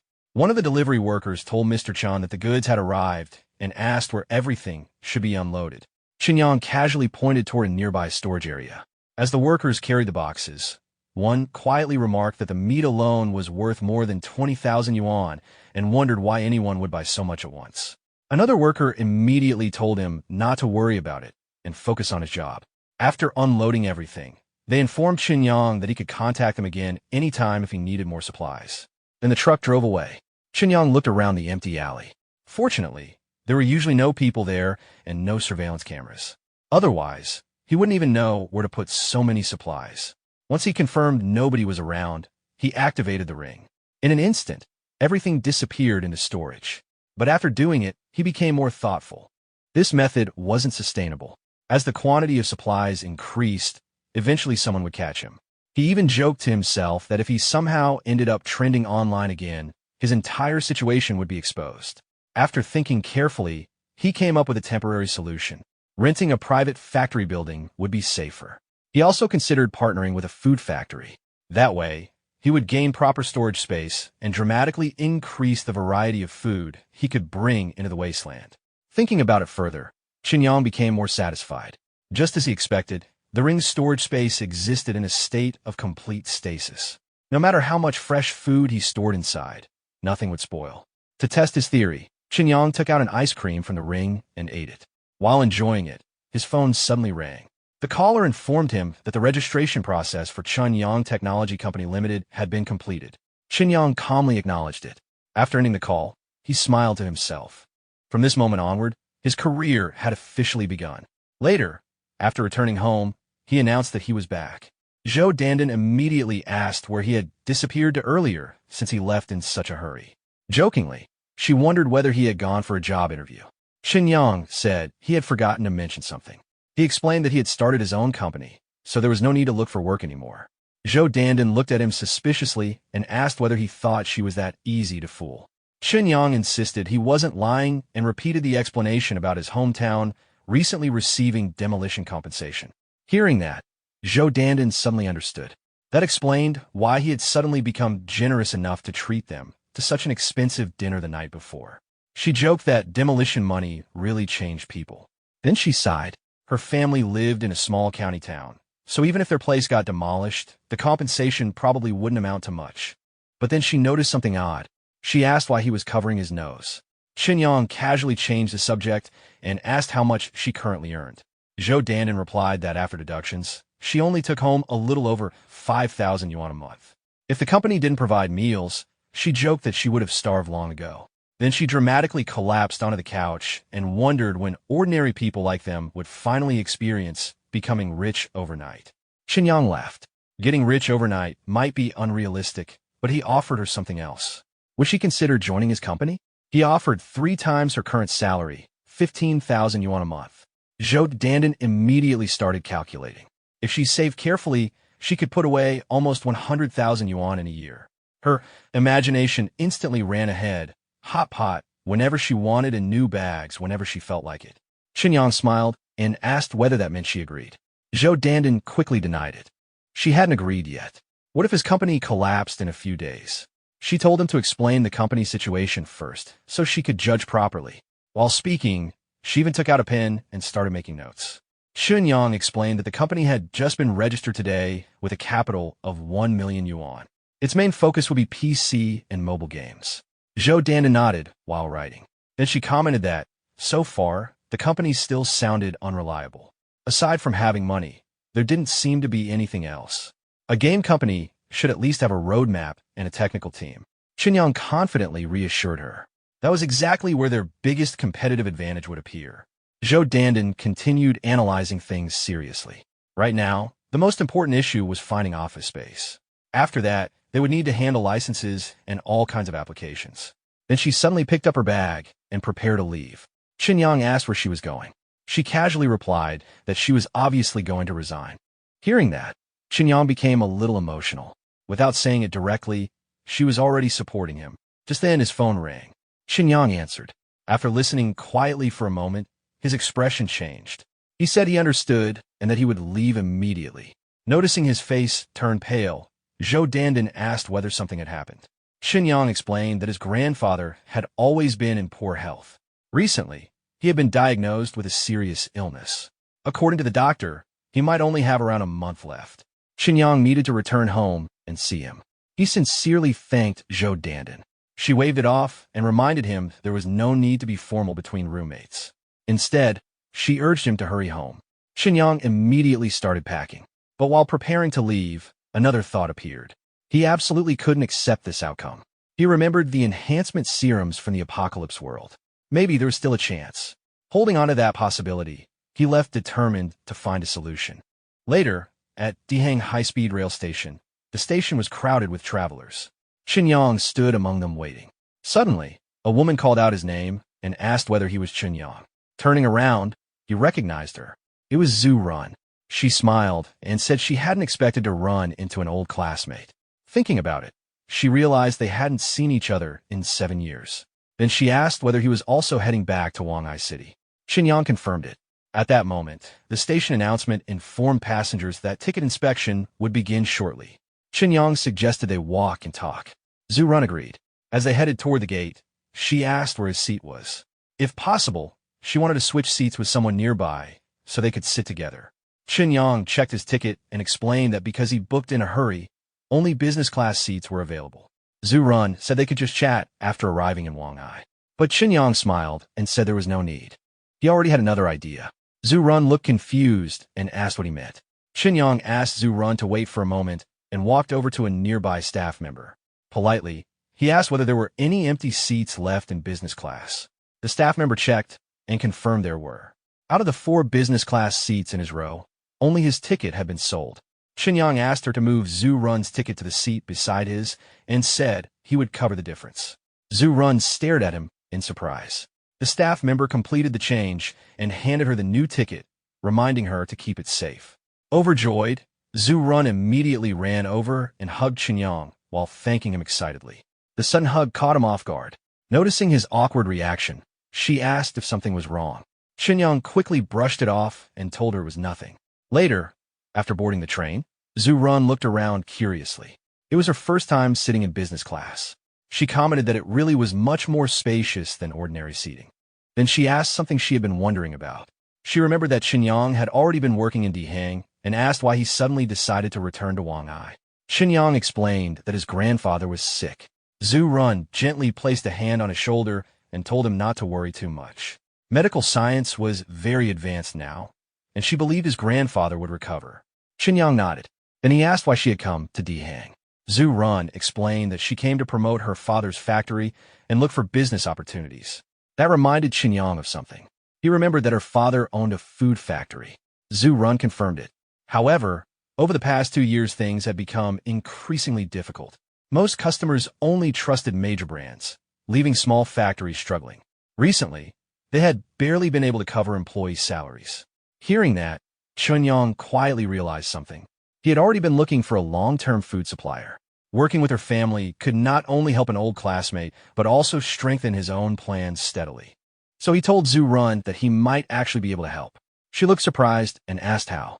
Chen Yang explained that he happened to be searching for a food factory to establish long-term cooperation and supply agreements. Zhu Run immediately asked if he was serious. Chen Yang confirmed it, but added that he would need to inspect the factory first. Zhu Run agreed without hesitation. Still, she remained curious. They had only graduated a few years ago, so she wondered why he suddenly had demand large enough to support long-term purchasing. Chen Yang casually explained that he had recently started his own company and that his business partners required food supplies. Zhu Run immediately suggested exchanging contact information. Chen Yang agreed. After exchanging contacts, they later shared a taxi. Chen Yang explained that he needed to visit his grandfather first, so the factory visit would likely wait a few days. Zhu Run said that was perfectly fine. When the taxi stopped, Chen Yang got out. Zhu Run waved goodbye. Watching him leave, she quietly thought that after so many years, unexpectedly meeting him and receiving his help felt strangely meaningful. Maybe it really was fate. At that moment, another car arrived. Someone called her name. She responded and walked over. The person inside was her father. After getting in, he immediately asked how the business discussions had gone. Zhu Run said there was one piece of bad news and one piece of good news. Her father asked to hear the bad news first. She admitted that she hadn't managed to secure any partnerships in Dihang. He sighed and then asked about the good news. Zhu Run explained that she unexpectedly met an old classmate named Chen Yang on the train.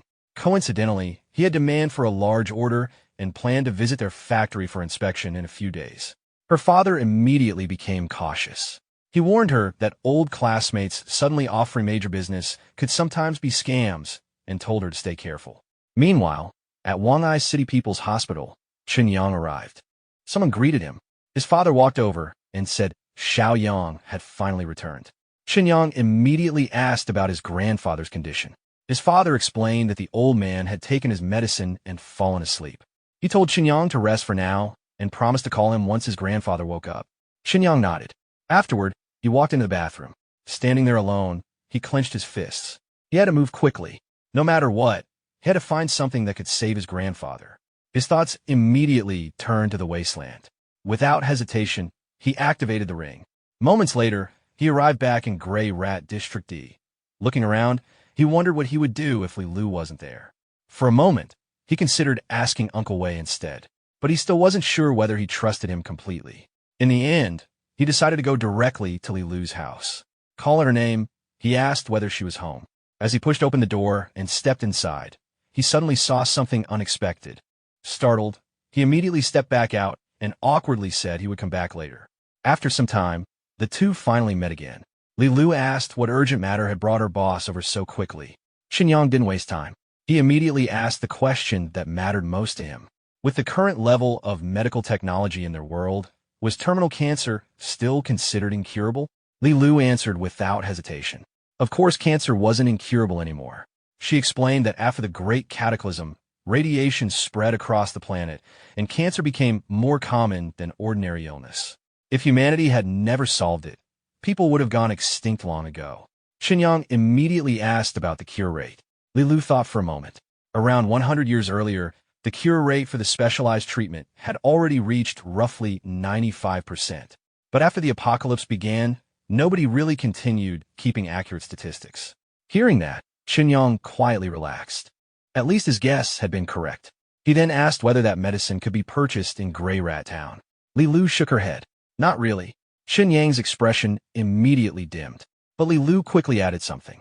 The cellular disease serum developed by the Doctors Association also had the effect of treating cancer. The moment he heard that, his focus returned. Without hesitation, he said they needed to go to the Doctors Association immediately. Li Lu stopped him. Chen Yang impatiently asked what they were waiting for. He needed that serum as soon as possible. Instead of answering, Li Lu took out a serum and handed it over. She calmly explained that she had already exchanged for one. Chen Yang's expression changed instantly. Excited, he asked where she got it and whether she had gone to the Doctors Association. Li Lu nodded. Since he had previously told her to increase their strength as quickly as possible, She went there and traded using a cabbage. Chen Yang stared at her. Then he asked whether she had exchanged an entire cabbage just for one serum. Li Lu immediately denied it. That serum had only been included as a bonus. Then she asked him to follow her. Opening a bag, she revealed everything she had brought back. Inside, a complete set of Tier 1 through Tier 6 enhancement serums. Chen Yang repeated the words slowly in disbelief. Tier 1 through Tier 6. Seeing his reaction, Li Lu suddenly became nervous. She worried that he thought she made a bad trade. After all, vegetables were unimaginably valuable in the wasteland. But instead, Chen Yang suddenly became excited. He happily picked up the serums and started examining them one after another. In his mind, this deal had practically been completed using the price of a single cabbage. He even joked to himself that the Doctors Association must have reacted as if they had never seen vegetables before. At that moment, he realized something. He had achieved serum freedom. Li Lu watched quietly and asked whether he was unhappy with the exchange. Chen Yang immediately grabbed the bag. There was no way they lost. This had been an enormous profit. Excitedly, he told Li Lu she was practically his lucky star. Then, in excitement, he lifted her up. Li Lu smiled. As long as she could help the boss, she was satisfied. Chen Yang then reminded her of something important. From now on, they should keep trading at this exact rate. As long as the other side was willing, they should exchange for as many serums as possible. Li Lu nodded. That worked perfectly because the distributor had also shown strong interest in future cooperation. Chen Yang asked her to explain the distributor's situation in detail. After listening quietly, he thought for a moment. Then he slowly said he understood. So the man was a Tier 9 enhanced human. Li Lu carefully suggested that if he thought the risk was too high, they could always trade elsewhere. But Chen Yang shook his head. There was no need. Based on everything she described, this distributor, Jin Yin, actually seemed like an excellent partner. Li Lu asked why. Chen Yang explained that there were 3 reasons. First, as a Tier 9 enhanced human, Jin Yin had much higher authority and access. That meant better trading channels and access to advanced products like the biological armor she mentioned. Second, his objective was obvious. He wanted to return to the center of power within the Doctors Association. To do that, he would need enormous resources. That meant long-term cooperation benefited both sides. Li Lu nodded. That logic made sense. Then, Chen Yang mentioned the 3rd reason. Jin Yin was smart. Li Lu looked confused. Chen Yang explained. Jin Yin immediately realized she wasn't the real decision-maker. Yet he never pressured her to finalize anything. Instead, he intentionally left room for future negotiation. Li Lu lowered her head.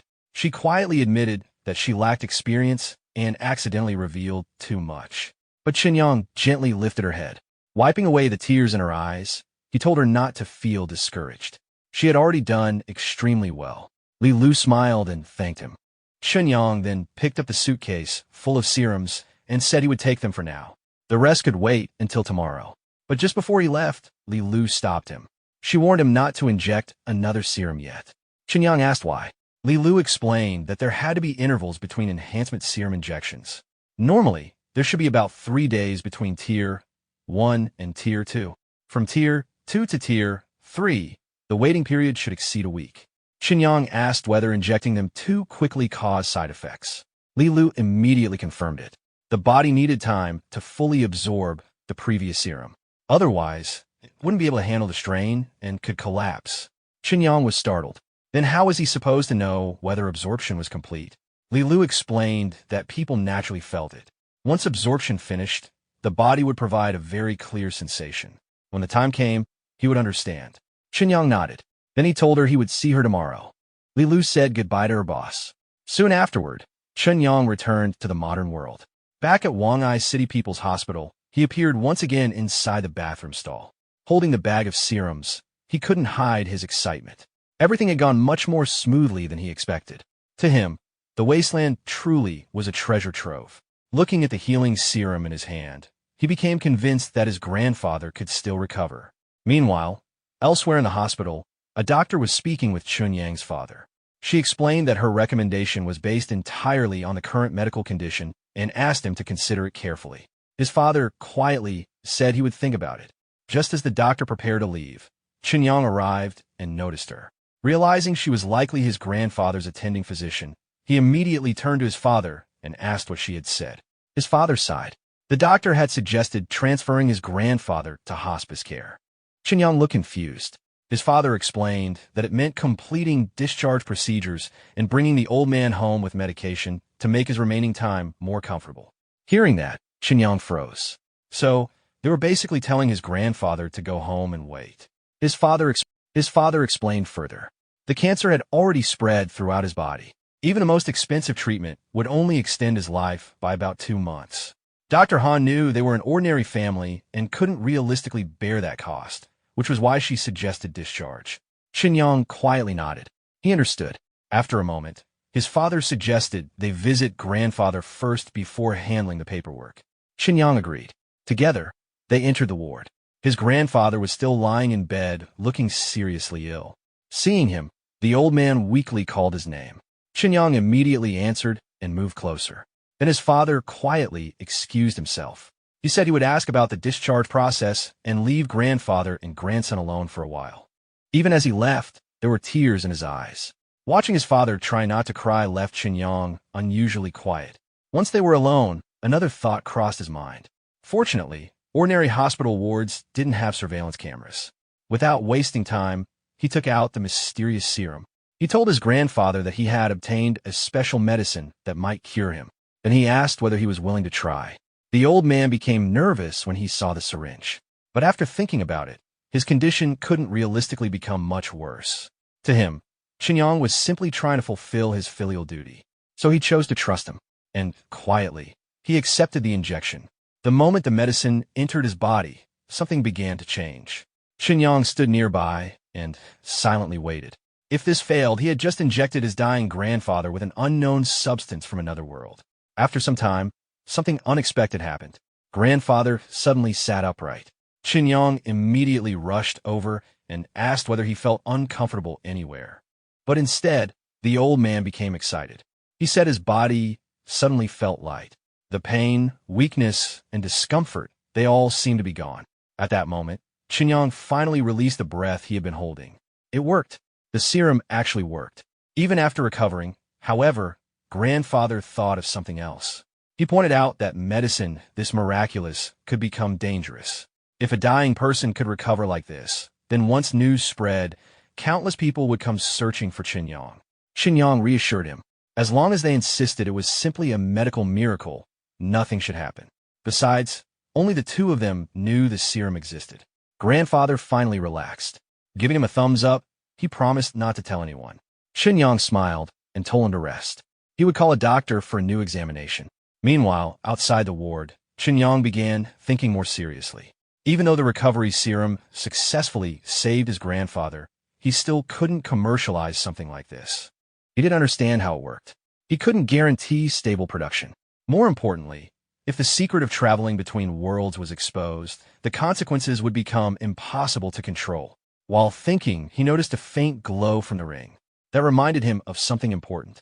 The ring was irreplaceable. He wasn't. If someone discovered the secret, they would target him, not the ring. Because of that, he decided he needed to strengthen himself as quickly as possible before future dangers caught him unprepared. But before thinking about future problems, he had something more immediate to deal with. He hurried to the reception desk and urgently told the nurse to check on his grandfather in bed 43 because he had suddenly sat up. The nurse looked confused. She opened the medical records and read them aloud.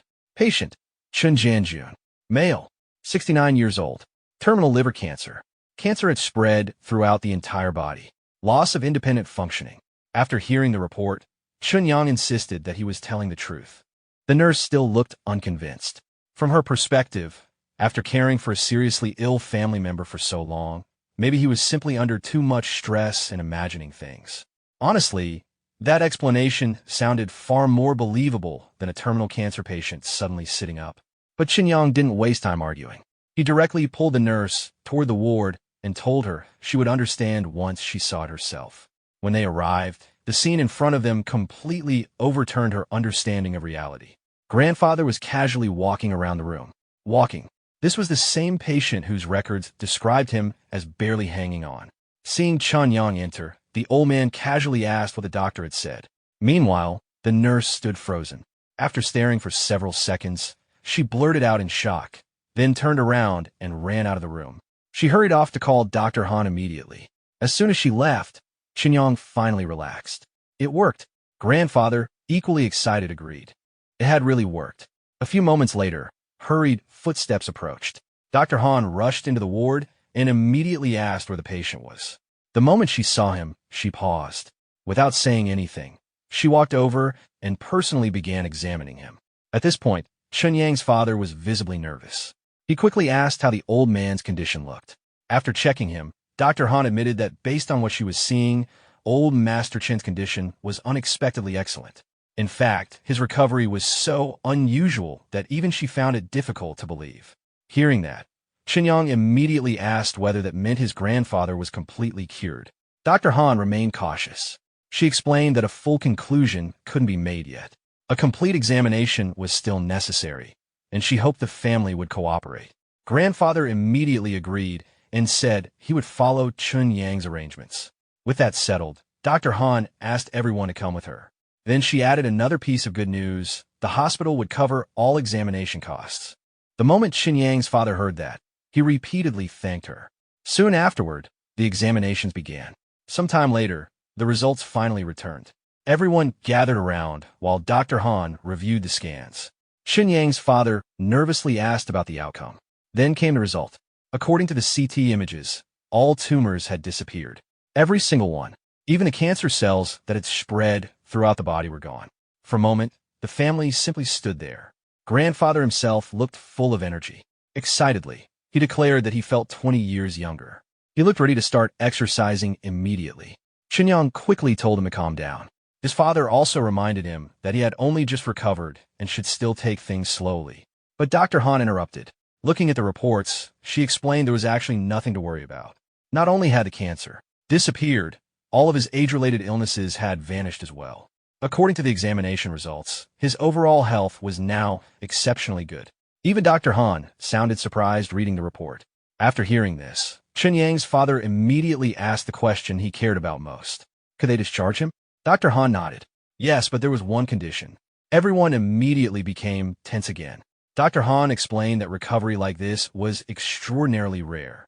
Because of that, she wanted to continue monitoring him. She would stay in contact and conduct regular follow-ups. Chen Yang's father immediately agreed and promised complete cooperation. Grandfather, however, remained in an excellent mood. He warmly invited Dr. Han to visit their house whenever she had free time. Dr. Han smiled and scheduled another examination 1 week later. If everything remained stable, the family could stop worrying. Everyone agreed.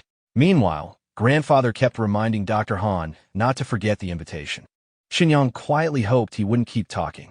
Unfortunately, the old man had another topic in mind. As the family prepared to leave, Grandfather suddenly looked at Dr. Han and asked Chen Yang whether she would make a good granddaughter-in-law.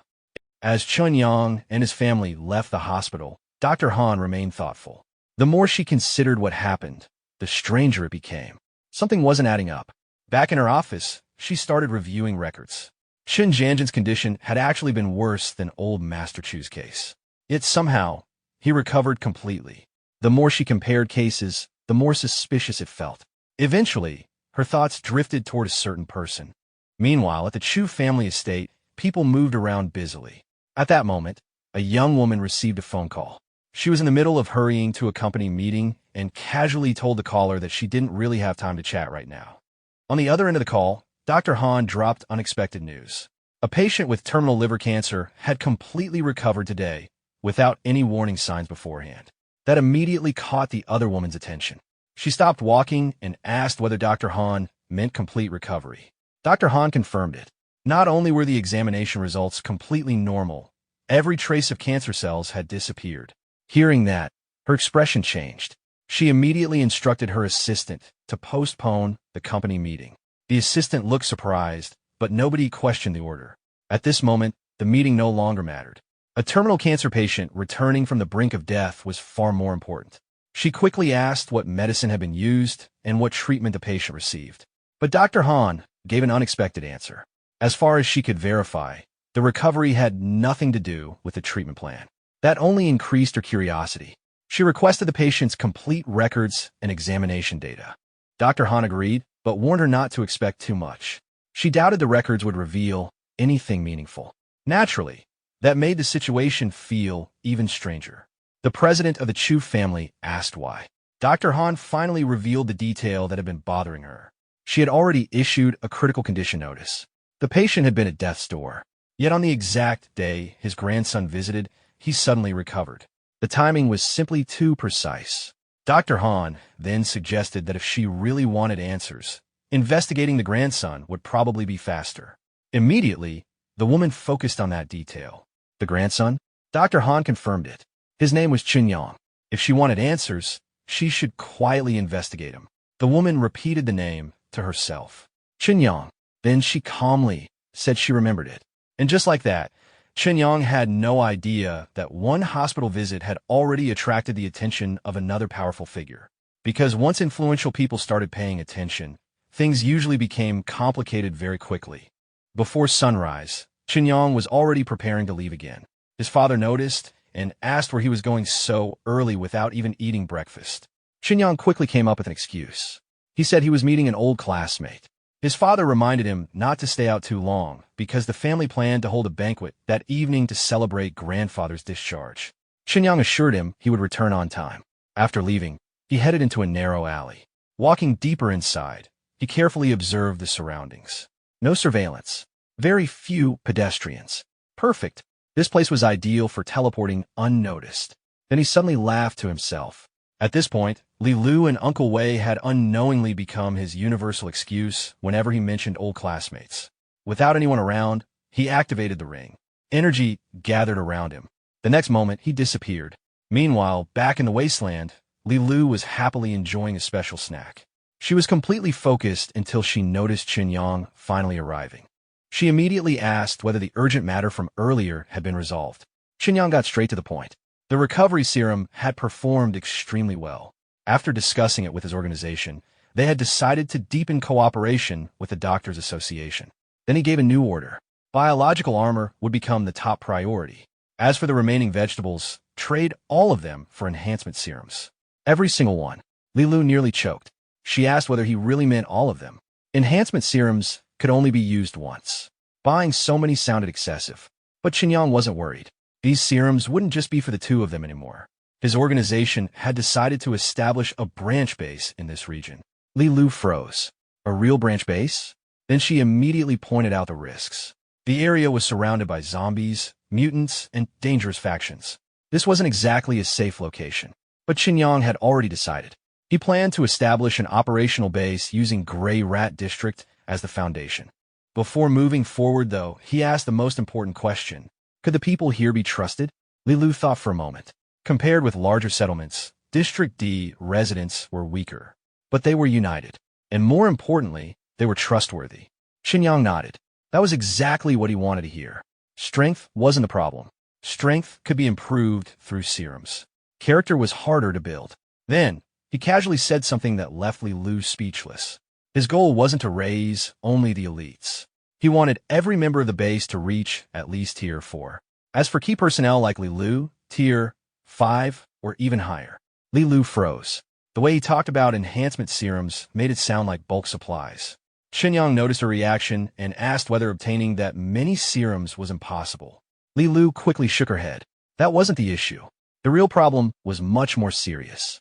If everyone in District D reached Tier 4, a major crisis would appear. Potentially enough to destroy the entire district. Then she asked him something unusual. After injecting the enhancement serum, had his appetite increased? Chen Yang paused. Thinking back, he admitted she was right.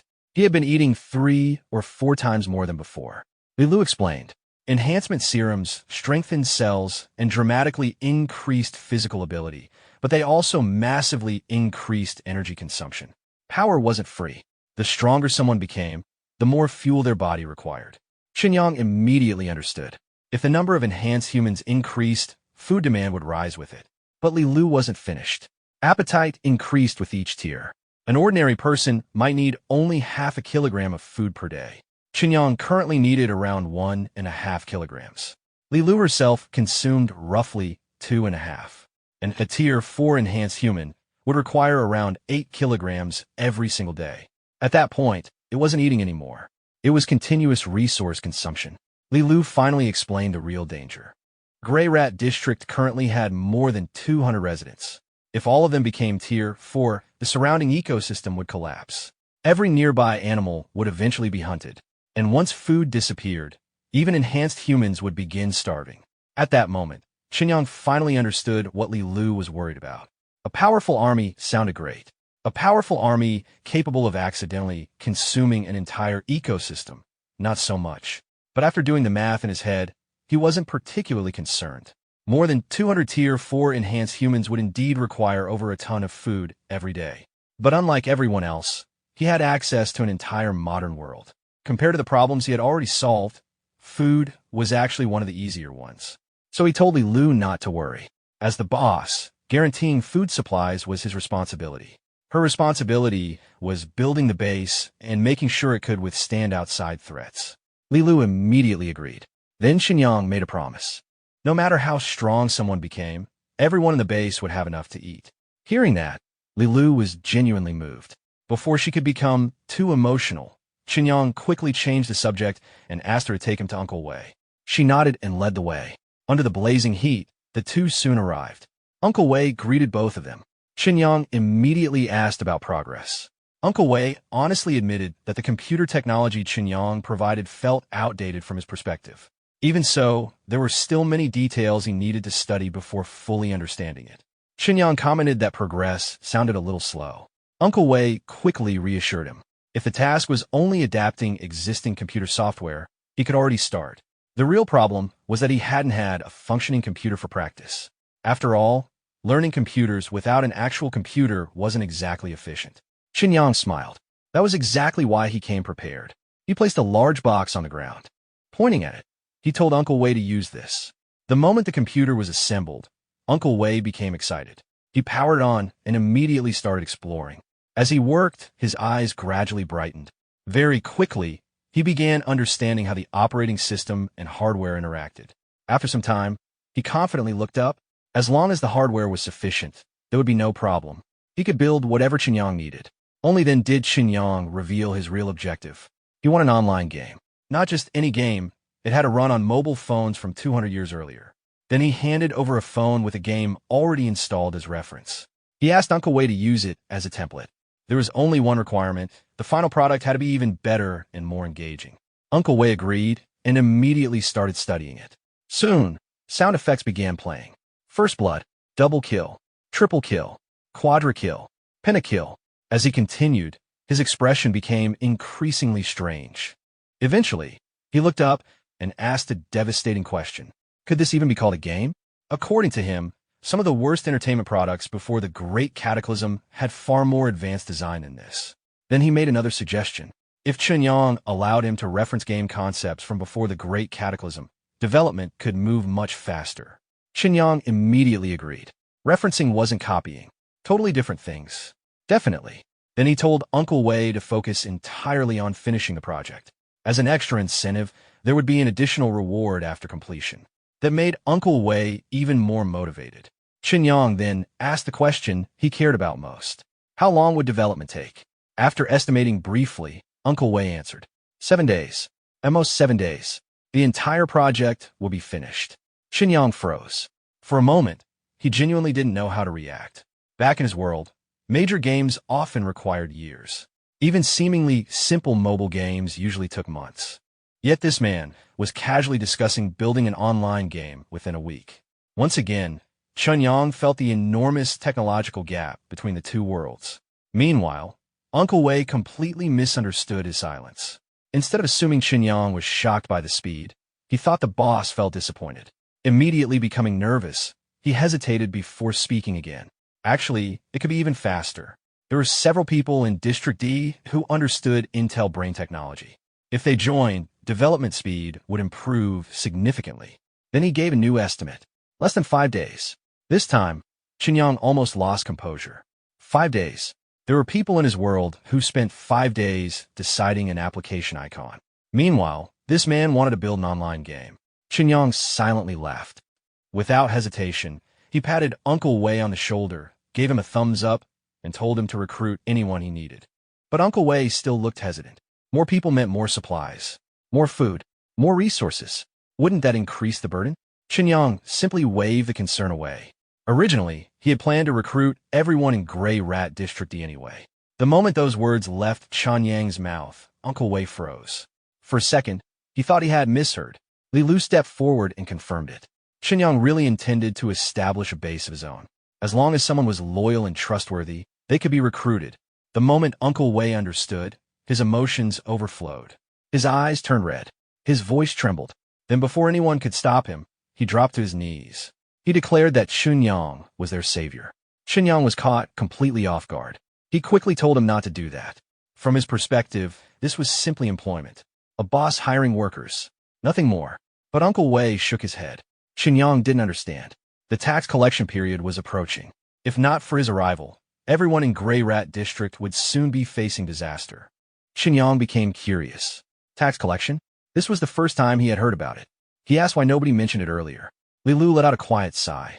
It was a long story. She promised to explain after she finished contacting the settlement residents. Chen Yang nodded. There were more urgent matters for now. He left the phone behind for testing and reminded Uncle Wei. He expected to see the finished game within 5 days. Uncle Wei immediately guaranteed success. No hesitation. No doubt. Only confidence. With everything settled, Chen Yang announced he would be leaving. Uncle Wei respectfully wished him a safe trip. As Chen Yang gradually disappeared into the distance, Li Lu and Uncle Wei remained watching. After a while, Uncle Wei finally asked the question that had been bothering him. What exactly was their boss's background? The more he thought about it, the stranger everything felt. Every item Chen Yang brought looked like it came from centuries ago. Yet every single one looked completely new. No damage, no aging, not even signs of storage. They looked fresher than newly manufactured goods. Li Lu quietly admitted she didn't know either. But she said one thing with certainty. Since the boss didn't want to reveal his secrets, she had no intention of investigating them. For now, that was enough.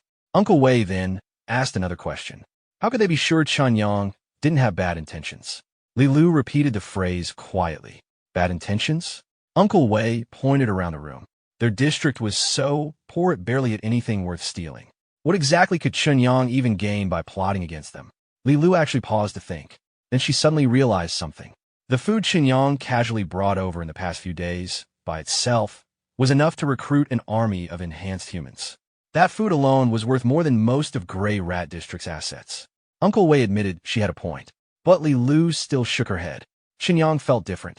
Unlike ordinary wasteland survivors, he carried a calm atmosphere around him. People here survived through caution, hostility, and desperation. Chen Yang had none of that. In fact, she wasn't worried about him harming others. She was more worried someone else might harm him. From her perspective, their boss was practically walking around with a giant target attached to his back. Uncle Wei suddenly understood. Was that why she deliberately avoided telling him about tax collection? Li Lu nodded. That was exactly why. To her, Chen Yang was the only opportunity Gray Rat District had to completely change its future. Before involving him, she wanted to remove every unnecessary risk. Uncle Wei finally understood. With renewed determination, he declared he would complete Chen Yang's assignment as quickly as possible. Meanwhile, back in the modern world, Chen Yang returned to the familiar alley. After teleporting back, he immediately remembered another issue. His phone. It was probably time to replace it. But before leaving, something strange happened. A powerful sensation rose from deep inside his body. Chen Yang stopped. The feeling was impossible to ignore. He carefully checked himself. Then realization struck. This was exactly what Li Lu described. The Tier 1 enhancement serum had been fully absorbed, which meant his body was ready for the next upgrade. A smile appeared. Looks like he could finally inject the Tier 2 serum. The moment he confirmed the condition, he immediately decided to proceed later. But then, he remembered another urgent problem. His phone was dead, so he headed straight to a phone store. A saleswoman enthusiastically started introducing the newest flagship model. Before she even finished the first sentence, Chen Yang interrupted. No explanation needed. He would take it. The saleswoman froze. Customers like this were every salesperson's dream. No comparisons. No endless questions. Just buy and leave. A little later, after activating the phone, Chen Yang checked it. Instant regret. 8 missed calls. All from Lu Run. Seeing them, he nearly slapped himself. He had completely forgotten. Meanwhile, at Lu Run's house, she was already checking her phone while getting ready. The moment the call connected, She immediately demanded to know where he disappeared to and why he ignored so many calls. Chen Yang quickly explained. His phone broke. He only just replaced it. Fortunately, this time the excuse happened to be true. After hearing him, Lu Run calmed down. She told him to stay where he was. She would personally come pick him up. Then she turned to her father and asked for the car keys. She explained that she needed to pick up an old classmate. Her father immediately became suspicious. His daughter putting on makeup and personally driving to pick up a boy, that naturally triggered every protective father instinct. Lu Run rolled her eyes and explained Chen Yang wasn't coming for her. He was coming to inspect the factory. Hearing that, her father became even more confused. A male classmate coming to inspect the factory? In his mind, he had already started imagining his precious daughter slowly being taken away. The poor man began worrying before anything had even happened. Still, he told her to hurry and bring Chen Yang directly to the factory. Meanwhile, Chen Yang agreed and headed over. About half an hour later, a car sped toward Lu Run's food factory. Inside the passenger seat, Chen Yang looked like he was experiencing something halfway between transportation and survival training. By the time they arrived, his expression looked slightly shaken. Lu Run noticed immediately and asked whether her driving was really that scary. Chen Yang instantly denied it. Of course not. Unfortunately, his face completely disagreed. After arriving, Chen Yang finally met Lu Run's father. The older man warmly welcomed him and thanked him for making the trip despite the remote location. Chen Yang immediately remained respectful. He pointed out that he and Lu Run had known each other since middle school and said uncle could simply treat him as a junior. But Lu Run's father refused. Business was business. If they were discussing cooperation, then Chen Yang should be treated as a business partner. He then asked whether Lu Run had already explained the factory situation. Chen Yang nodded. She had explained a little. But instead of wasting time, he asked directly how much monthly demand was required for the factory to operate normally. Lu Run's father quickly started calculating. Employee salaries, factory rent, utilities, raw materials. To maintain operations, they needed nearly 300,000 yuan every month. Chen Yang listened quietly, then asked another question. If monthly demand reached 400,000 yuan, would the factory not only survive but become profitable? The atmosphere changed instantly. Lu Run's father visibly froze. Meanwhile, Lu Run looked delighted. Unlike her father, she already knew. Chen Yang wasn't asking casually. He meant it. After recovering, her father immediately confirmed. At that level, the factory wouldn't just survive. It would finally become profitable again. Just when the discussion seemed finished, Lu Run's father suddenly pulled her aside. He asked Chen Yang to wait for a moment. Chen Yang casually agreed. The moment they were out of hearing range, the father lowered his voice. Something didn't feel right. Chen Yang didn't look like someone negotiating business. He looked like someone doing charity. Honestly, the old man wasn't entirely wrong. Who casually appears and offers enough orders to rescue an entire factory? Then he asked something that instantly made Lu Run blush. Had she secretly helped secure this deal using her charm? Immediately, she pushed him away. Absolutely not. Stop imagining things. Seeing the reaction, her father quickly retreated. Message received. No more questions. A while later, he returned and resumed business. He asked whether there were any special requirements. Chen Yang nodded. Only one. The packaging had to stay simple. No trademarks. No production dates. No ingredient lists. Nothing. Her father was immediately surprised. Products like that technically wouldn't comply with regulations. But Chen Yang reassured him. This food wasn't intended for market sale. He had other uses for it. As long as production remained stable, the type of food wasn't important. Then he casually revealed another detail. The 400,000 yuan monthly order wasn't the target. It was only the minimum. In the future, orders would increase, not decrease. The father was stunned. At this point, he was starting to wonder whether Chen Yang secretly owned a giant corporation. He asked one final time, was he serious? Chen Yang calmly nodded. Not only was he serious, he could sign immediately. Not tomorrow. Not next week. Right now. Soon. The three of them sat inside the office. The contract was prepared and placed on a desk. Lu Run's father asked him to review it carefully and request any changes. Chen Yang barely glanced at it. He smiled and said he trusted uncle's business practices. Then he signed. Immediately. Then, he did something even more surprising. He transferred payment immediately. When the notification arrived, Lu Run's father checked the amount and froze.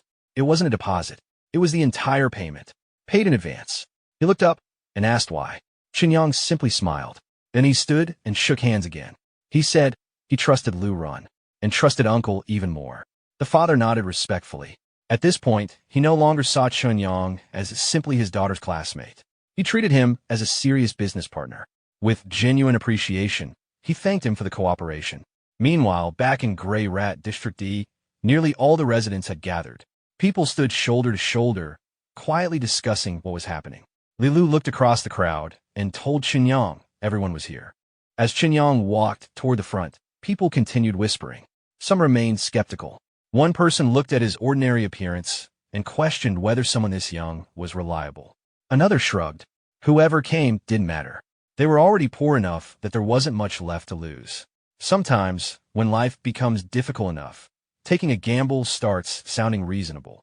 Chen Yang cleared his throat. The crowd gradually quieted. Then he introduced himself. His name was Chen Yang, and from today onward, he planned to establish his own base in Grey Rat District D. From now on, he would be their boss. The moment Chen Yang finished speaking, silence. Complete silence. No cheers. No reaction.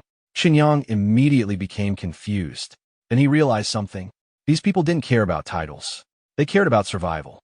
So he stopped wasting words and went straight to the point. Anyone who joined him would receive food support. Not only that, he guaranteed that nobody under him would ever go hungry again. The effect was immediate. It worked better than any speech. People's eyes lit up instantly. A woman excitedly asked whether he was serious. Others looked at each other in disbelief. Several survivors asked if joining him really meant they would no longer have to worry about food. Chen Yang nodded confidently. Absolutely. The crowd erupted. A moment ago, everyone looked exhausted and hopeless. Now, they looked like they had suddenly found hope. One woman even started cheering for Boss Chen. And just like that, the atmosphere completely changed. Chen Yang finally felt satisfied. Now this was more like it. But he wasn't finished. He told everyone that all they had to do was follow his plans and work together to turn Grey Rat District D into a real base. Then he described the future. The rusted wire fences would become solid walls. The broken shelters would become clean homes. Most importantly, they would live like people, not survive like gray rats. The crowd listened quietly. For many of them, the future he described felt impossible. Some couldn't help asking whether such things could actually happen. Seeing the hesitation, Chen Yang took another step. Anyone willing to join would receive 1 week's worth of food in advance. Li Lu was the first to cheer. Soon, everyone joined. The chants spread across the settlement. Long live Boss Chen! Long live Boss Chen! The voices echoed across Grey Rat District. After the excitement gradually settled, Chen Yang announced that registration would begin. Anyone willing to join could come forward. The moment he finished, chaos broke out. People rushed forward. One young man tried squeezing to the front, shouting that he wanted to register first. A woman immediately argued back that women should go first. Even in the apocalypse, some things never changed.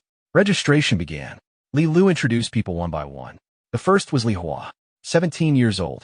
Unlike most survivors, he understood a little about Intel brain technology. That immediately caught Chen Yang's attention. Talent like this was valuable. Without hesitation, he assigned Li Hua to Uncle Wei as an assistant. Then he offered salary, 25 jin of food, 6 jin of raw meat each month. Was that acceptable? Li Hua agreed instantly. He looked afraid the offer might disappear if he hesitated. Chen Yang handed over the agreement and moved on. Next, a tall and muscular young man stepped forward. He admitted he had no technical skills, but said he had strength. Li Lu introduced him. Jiang Qi, 24 years old. Already a tier 1 enhanced human. Chen Yang looked him over. The man looked powerful. After observing him, Chen Yang joked that this physique was perfect for construction work. Poor Jiang Qi probably expected combat, and somehow ended up assigned to engineering. Then came the offer. 40 jin of food, 20 jin of raw meat every month. Jiang Qi's eyes widened. More than enough. He accepted immediately. One after another, people continued stepping forward. Some had skills. Some had strength. Some simply wanted to work. But regardless, Chen Yang gave each person a role. And stability.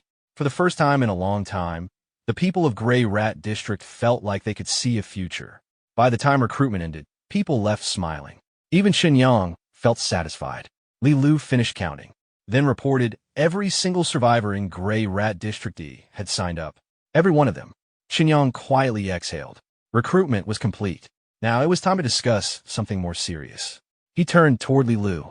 She still hadn't explained tax collection. This time, Li Lu didn't avoid the topic. Every 3 months, Gray Rat Town collected taxes from all subordinate settlements. And the tax wasn't money. It was food. Chen Yang frowned. These people could barely survive. How are they supposed to hand over food? Then he asked, weren't the rulers worried people would simply leave? Li Lu smiled bitterly. Leave? Leave to where? The wasteland worked like this. Inside settlements, survival was difficult. Outside, survival was almost impossible. Most people didn't have choices. Stay and suffer, or leave and die. That was reality. Chen Yang then raised another point. There were already several enhanced humans here. Why not resist? Why not fight back? Li Lu immediately shook her head. Gray Rat Town maintained control through an entire force of high-level enhanced humans. Compared with them, District D couldn't resist. The gap in strength was simply too great. Hearing that, Chen Yang finally connected all the pieces. Everything suddenly became clear. The rulers weren't collecting food because they lacked supplies. They were collecting food because food meant power. The less food ordinary settlements possessed, the harder it became to trade for enhancement serums. And the fewer enhancement serums they obtained, the weaker they remained. Realizing this, Chen Yang understood something else. Conflict was unavoidable. If Gray Rat District kept growing, Gray Rat Town would eventually notice. And once that happened, confrontation would only be a matter of time. That meant there wasn't much time left. Chen Yang immediately reached a conclusion. They needed enhancement serums. A lot of them. And they needed them fast. Li Lu immediately understood. Chen Yang stated their next objective.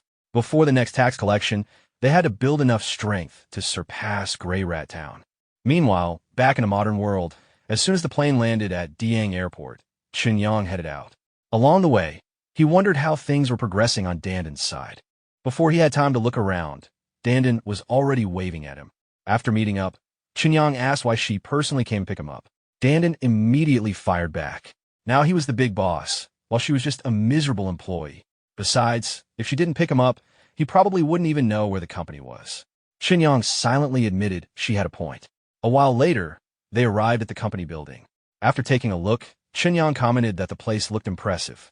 Danden immediately took credit. She proudly announced that she personally chose it. As they walked inside, she began introducing the layout. Regular employee offices were on both sides. Chen Yang's office was at the end. Then she opened the door. What did he think?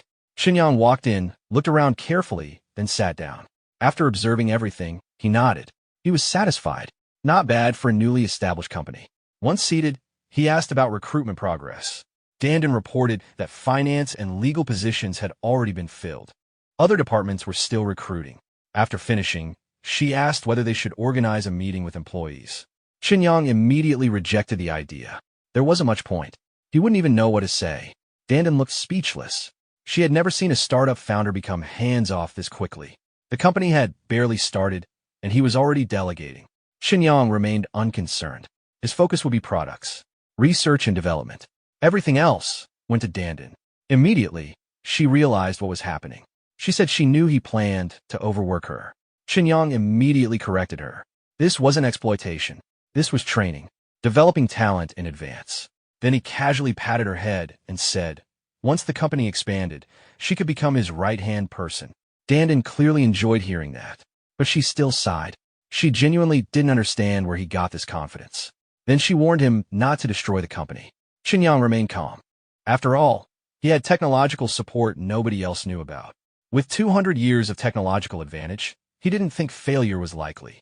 After discussing recruitment, Chen Yang suddenly asked about game publishing platforms. Danden reported that most channels were already arranged under standard revenue-sharing agreements. Then she handed over the contracts. Mobile brand app stores still required review procedures. Those would take more time. But there was one issue. Chen Yang asked what happened. Danden explained. The problem came from a fruit phone app store. Their contact strongly hinted that they should offer kickbacks. Otherwise, their approval would simply remain delayed. Chen Yang immediately became unhappy. He had no intention of paying. Not even a little. Danden understood, but reminded him of reality. Fruit phone held enormous market share. If their game couldn't launch there, they would lose many users. But Chen Yang remained calm. Their product would speak for itself. Sooner or later, the other side would come asking them instead. Dandan shrugged. He was the boss. Then she returned to work. After she left, Chen Yang leaned back in his chair. Then another thought appeared. Would developing his own mobile phone brand be possible someday? If he controlled the platform, he could also earn from games developed by others. Interesting, but too early. One step at a time. For now, there were more important things. So he got up and prepared to leave. But right then, someone appeared directly in front of him. A familiar face. They recognized each other almost instantly. Chen Yang recognized Feng Jia, and Feng Jia recognized him. Just as he was about to leave, she suddenly called out, "What a coincidence!" Then she immediately asked, where was his girlfriend? Chen Yang paused, then remembered. Jiang Jinglong had previously spread rumors that Shuya was his girlfriend. No wonder she asked. Wanting to avoid the topic, he asked what she was doing here. Feng Jia explained, she came for a job interview. She planned to change jobs, and just talking about it seemed to put her in a surprisingly good mood. Meanwhile, Chen Yang couldn't help wondering, could Feng Jia be interviewing at his company? That would be one unbelievable coincidence. Still, he didn't ask. Instead, he simply wished her good luck and prepared to leave. But before he could go, Feng Jia suddenly stopped him. Chen Yang turned back and asked if something else was wrong. Looking slightly hesitant, Feng Jia brought up next week's class reunion. She explained that Jiang Jinglong planned to invite all the classmates still living and daxing out for dinner. Then she asked whether Chen Yang intended to attend. Chen Yang looked at her and asked, did she want him to go? Feng Jia smiled lightly and said there weren't many classmates left in daxing anymore. Keeping in touch might help everyone support each other in the future. After hearing that, Chen Yang agreed. He said he'd be there on time. With that, the two parted ways. Meanwhile, back in Grey Rat District E, construction was progressing at full speed. The moment Chen Yang appeared, people immediately greeted him wherever he went. Voices calling out, "Boss Chun," echoed throughout the settlement. Compared to when he first arrived, the atmosphere had completely changed. Chen Yang inspected the construction area and asked about progress on the defensive perimeter. One of the workers quickly reported that everything was moving smoothly. Now that everyone had enough food, morale had skyrocketed. People were working harder than ever. At the current pace, the entire perimeter should be fully enclosed within a few more days. Once completed, ordinary mutant creatures would no longer be able to break into the base. Hearing that, Chen Yang asked the more important question. What about human enhancers? Could these defenses stop them too? The worker hesitated before answering. Against humans, their effectiveness will be much lower. Mutants could be trapped. Humans could think. And once intelligence entered the equation, ordinary defenses became far less reliable. Chen Yang nodded silently. There was still a long way to go. The base's armaments had to improve further. Just then, someone suddenly noticed a familiar figure approaching. Immediately, someone shouted excitedly. Li Lu had returned. A moment later, Li Lu arrived carrying her pack. Although she looked exhausted from the trip, the moment she saw Chen Yang, her expression immediately brightened. Without hesitation, she rushed forward and jumped into his arms. Chen Yang caught her and smiled. Welcome back. You worked hard. Li Lu quickly regained focus and opened her bag. Getting straight to business, she revealed that all the enhancement serums Chen Yang requested had been successfully obtained. Then she displayed the collection. With this batch, every resident in Grey Rat District could reach Tier 4 enhancement. Seeing the quantity, Chen Yang immediately asked whether the Doctors Association had raised any objections. After all, this wasn't a small transaction. Li Lu shook her head. Why would they object? This single trade helped them complete over a year's worth of normal exchange demand. Not only were they unconcerned, they were thrilled. Hearing that, Chen Yang immediately gave instructions. Arrange injections for everyone as soon as possible. Li Lu paused. Even now, she's still worried about food consumption. Once everyone advanced, daily food demand would at least double. Was that really okay? Chen Yang calmly patted her shoulder. No need to worry. There was enough food. And in the future, there would be even more varieties and flavors. The moment Li Lu heard more varieties, more flavors, her attention shifted instantly. Her eyes lit up. She immediately asked if she could try them first. Chen Yang couldn't help smiling. Every time new food arrived, she would be the first to taste it. Li Lu became even happier. To her, he truly was the best boss. Then, she suddenly remembered something. Her expression became serious. During the recent trades, she discovered that rumors had already started spreading. Information about their large-scale food exchanges was leaking out. Even though they deliberately changed locations and trading personnel, the secret still spread. Chen Yang wasn't surprised. This had been inevitable from the beginning. The more resources they moved, the harder secrecy became, which was exactly why they needed strength. And they needed it quickly. Chen Yang explained that after everyone completed their serum injections, their top priority would become improving the settlement's ability to resist other enhancers. Then he reminded Li Lu of another task. Once enhancement was complete, everyone's weekly salary had to be adjusted accordingly. Li Lu nodded immediately. She would recalculate everything and report the updated figures later. But Chen Yang wasn't finished. He issued one final order. Select several smart and capable people. Send them quietly into Gray Rat Town. Their mission, to establish themselves there and act as undercover eyes and ears for the settlement. Li Lu immediately understood the purpose. This way, they wouldn't just react to Gray Rat Town, they would know what was happening before it reached them. But Chen Yang shook his head. Gathering information wasn't the only goal. They also needed to uncover what cards Gray Rat Town's rulers were hiding. Only by understanding both sides could they properly prepare for the conflict that was clearly approaching. Li Lu nodded and said she would arrange it immediately. Then, just as she was about to leave, she suddenly remembered something. According to her, Uncle Wei had sent word the research project had finally produced results. Chen Yang's attention snapped back instantly. Li Lu asked whether he wanted to confirm it personally. Chen Yang didn't hesitate. The game was finally finished. After waiting this long, he naturally wanted to see it immediately. The moment he arrived, Chen Yang asked excitedly whether the game was really complete. Uncle Wei turned around and smiled. He had come at the perfect time. Debugging had just finished. Then something unexpected happened. A tiny creature suddenly appeared nearby and chirped happily. Chen Yang stopped. What exactly was that? Uncle Wei explained that this was part of the game content Chen Yang requested. To achieve a virtual interaction effect, they used holographic projection technology to display the creatures. As he spoke, he casually interacted with the little creature. Chen Yang froze. Could this kind of effect actually run on a mobile phone? Uncle Wei nodded confidently. Not only that, to match the phone's hardware limitations, they had developed a dedicated optimization algorithm. By their standards, it was somewhat outdated, but extremely stable.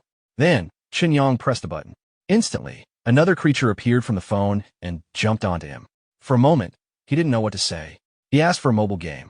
Uncle Wei handed him science fiction. Uncle Wei noticed the silence and became nervous. Did the boss dislike the result? But Chen Yang wasn't disappointed. He simply hadn't recovered from the shock yet. Then he immediately asked, what was the manifestation range? Uncle Wei explained that since the holographic projection depended on the camera system, the effective range was roughly 3 meters. Chen Yang nodded, then asked another question. Could all of this run through ordinary computer programming? Uncle Wei replied confidently, yes, although he had designed an entirely new programming language for this project. Would that be acceptable? The moment Chen Yang heard that, his eyes lit up. Acceptable? This result exceeded even his highest expectations. Only then did Uncle Wei finally relax. The poor man looked like he had aged several years. Chen Yang noticed and asked if he was all right. Uncle Wei insisted he was fine. He simply hadn't slept for a long time. Chen Yang immediately told him to sit down and rest. But Uncle Wei still insisted on remaining available in case adjustments were needed. Then Chen Yang remembered one last question. How large was the game? Uncle Wei explained that to reduce storage requirements, they utilized cloud architecture. Terminal devices only needed to process minimal data. Final installation size, just over 400 megabytes. Chen Yang stared at him. 400 megabytes. A holographic mobile game. With creature interaction and cloud support. At this point, wasteland technology no longer felt advanced. It felt unreasonable. Uncle Wei added one limitation. Because of cloud processing, the game could no longer run offline. Players had to stay connected. Chen Yang wasn't worried at all. In fact, he looked pleased. If people weren't online, how were they supposed to recharge? Then he asked another important question. What monetization systems had been implemented? Uncle Wei pulled up the interface. Many mechanics had been referenced from pre-Cataclysm games. VIP privileges, draw systems, collection books, character progression, familiar classics. Looking through everything, Chen Yang realized something. Technology changed, but monetization apparently evolved into an immortal art. After showing everything, Uncle Wei asked whether there were more questions. Chen Yang shook his head. Only one remained. When could he receive the source code? Uncle Wei explained that one final balance pass remained. If everything went smoothly, delivery would happen tomorrow morning. Chen Yang nodded, then changed topics. Pointing at his phone, he asked Uncle Wei what he thought of it. Uncle Wei glanced at it, then gave a brutal evaluation. A very well-preserved piece of junk. A respectable antique. Chen Yang silently accepted emotional damage. He bought it recently. Apparently, that still counted as ancient. Recovering quickly, he asked something else. Could they design a brand new smartphone? This time, Uncle Wei shook his head. Software was his field. Industrial design wasn't. But Grey Rat Town was larger. If Chen Yang wanted specialists, that would be the place to search. Chen Yang remembered that. For now, the phone project could wait. Games came first. He told Uncle Wei to focus on optimization. If the final version exceeded expectations, everyone involved would receive bonuses. Uncle Wei instantly regained motivation. They wouldn't disappoint him. As evening approached, Chen Yang returned to the modern world. Managing hundreds of people at once wasn't easy. Just then his phone rang. Unknown number. After answering, a woman introduced herself. Chu Xian. She wanted to meet tonight and discuss business. Chen Yang immediately became suspicious. Scammers were upgrading. Chu Xian seemed to sense his thoughts and offered to prove herself. But Chen Yang wasn't interested. Food was more important. He hung up. Dinner came first. Looking at the dishes, he couldn't help admiring his own cooking. Then, the door opened. Shuya returned. She looked exhausted and let out a long sigh. Chen Yang smiled. Perfect timing. Dinner's ready. He asked whether she had gone to another audition. She nodded, but something felt wrong. After a moment, she finally explained. She had auditioned for a new project directed by one of her favorite directors. A major production. Potential ratings champion. Chen Yang was surprised. Even newcomers could audition? Shuya suddenly laughed helplessly. She wasn't competing for the female lead. Not even a supporting role. Just a background character with 4 lines. And she still didn't get selected. Chen Yang asked whether someone tried pulling strings again. She shook her head. This time, the role simply went to someone with connections. After saying that, she looked even more discouraged. Maybe she just wasn't suited to acting. Chen Yang was about to respond, but suddenly, her phone rang. She stepped aside and answered. At first, she listened quietly. Then her expression changed. Excitement. Disbelief. She asked whether what she was hearing was real. After ending the call, she slowly turned toward Chen Yang. The look made him uncomfortable. He asked why she was staring. Then, Shuya said something completely unexpected. She thought she needed to get to know him all over again. Chen Yang blinked. What exactly did she mean by that? She quickly revealed what had happened. The director from her audition had called and informed her that she had passed. Chen Yang immediately congratulated her, but before he could say more, she stepped closer and dropped another surprise. She hadn't been selected for a background role after all. Instead, she had been chosen as the female lead of the production, the very project expected to compete for this year's top ratings. Even Chen Yang was caught off guard. The situation felt strange, but he still smiled and suggested celebrating properly. She stopped him and explained that the director had specifically said she got the role because of him. Chen Yang froze. He said he didn't know any directors and couldn't understand how he could possibly be connected. Then he suddenly remembered the woman who had called earlier and asked to discuss business. Before he could think further, his phone rang again. Excusing himself, he answered. The caller was Chu Xian. The first thing she asked was whether he was satisfied with her meeting gift. She calmly asked whether he still thought she was a scammer. After what had just happened, Chen Yang had no response to that. Instead, he asked directly why someone of her status would want to discuss business with someone like him. Chu Xian didn't explain. She simply said she would send him an address and asked him to come alone. Then she ended the call. Chen Yang stared at the disconnected screen. The girl immediately asked whether he had secretly helped her secure the role. He denied it and explained that he had no connections in the entertainment industry. That only made her more worried. Whoever this woman was, she had gone out of her way to prove her influence and had even investigated the people around him. Whatever she wanted was clearly bigger than it seemed. Chen Yang admitted he didn't know either, but since she refused to explain over the phone, the only option was to meet her. She immediately objected. She said it was too dangerous and that she would rather give up the female lead role than let him go. Chen Yang looked at her in surprise. Then he lightly tapped her head and said she was overthinking. If Chu Xian wanted to meet him badly enough to do all this, avoiding her wouldn't solve anything. She would simply find another way to contact him. It was better to meet her directly, understand what she wanted, and decide afterward. After hearing him out, she reluctantly agreed and only told him to be careful. Chen Yang assured her that he would handle it. That night, he arrived at the meeting location. The building carried an old-fashioned style and a quiet atmosphere. Before entering, guards stopped him and confirmed his identity. They explained they needed to check whether he was carrying any weapons. Chen Yang cooperated. After finishing the inspection, they led him inside and informed him that Miss Chu was waiting. As he followed them through the interior, he quietly observed the people around him. The more he looked, the more surprised he became. The pressure these guards gave off felt even stronger than Lilu's. None of them seemed ordinary. For a moment, he wondered whether his current Tier 2 enhancement would be enough if something happened. Soon they stopped outside a room. After receiving permission, the door opened. Inside, Chu Xian was already waiting. A full table of food had been prepared. She invited him to sit and apologize for the forceful way she had arranged the meeting, explaining that the matter was urgent and asking for his understanding. She briefly introduced the restaurant and mentioned that although it wasn't open publicly, its Guangfu cuisine was authentic. Then she moved straight to the real topic. She openly admitted that she had spent the last few days investigating his background. As an apology, she poured herself a drink. Chen Yang remained expressionless and asked how anyone was supposed to simply ignore being investigated. Putting down the glass, Chu Xian explained that she only wanted to confirm one thing, whether Chen Yang truly had no ties to people in her circle. That information had been important enough that she couldn't ignore it. Chen Yang replied that someone ordinary like him would never normally cross paths with someone like her. To his surprise, she agreed. She said that if not for one incident, they would never have met. Then she brought up his grandfather. More specifically, his grandfather's liver cancer suddenly disappearing. Chen Yang's expression changed. This was exactly the issue he didn't want anyone looking into. For a moment, only one thought crossed his mind. Had the secret been exposed? He immediately denied knowing what she meant. Chu Xian ignored the denial and told him to stop pretending. Then she stated her offer. If he revealed how his grandfather had been cured, she was willing to give him 3 rewards. First, she could arrange for the irregularities in his grandfather's medical records to disappear completely so no one else would investigate. Second, through a venture capital fund, she was willing to invest 100 million yuan into Chen Yang Technology Company Limited in exchange for only 5% of the company. When Chen Yang heard the number, even he paused.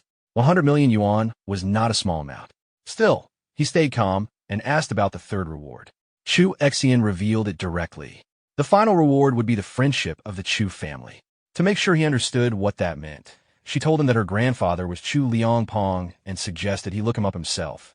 After checking, Chen Yang quickly realized just how influential that name was. He looked back at her and asked whether she was really talking about her own grandfather. Chu Xian calmly confirmed it and asked whether he now understood the value of the Chu family support. Chen Yang silently considered everything. Money itself was not the main issue. With the technology available to him, he believed wealth could be built sooner or later.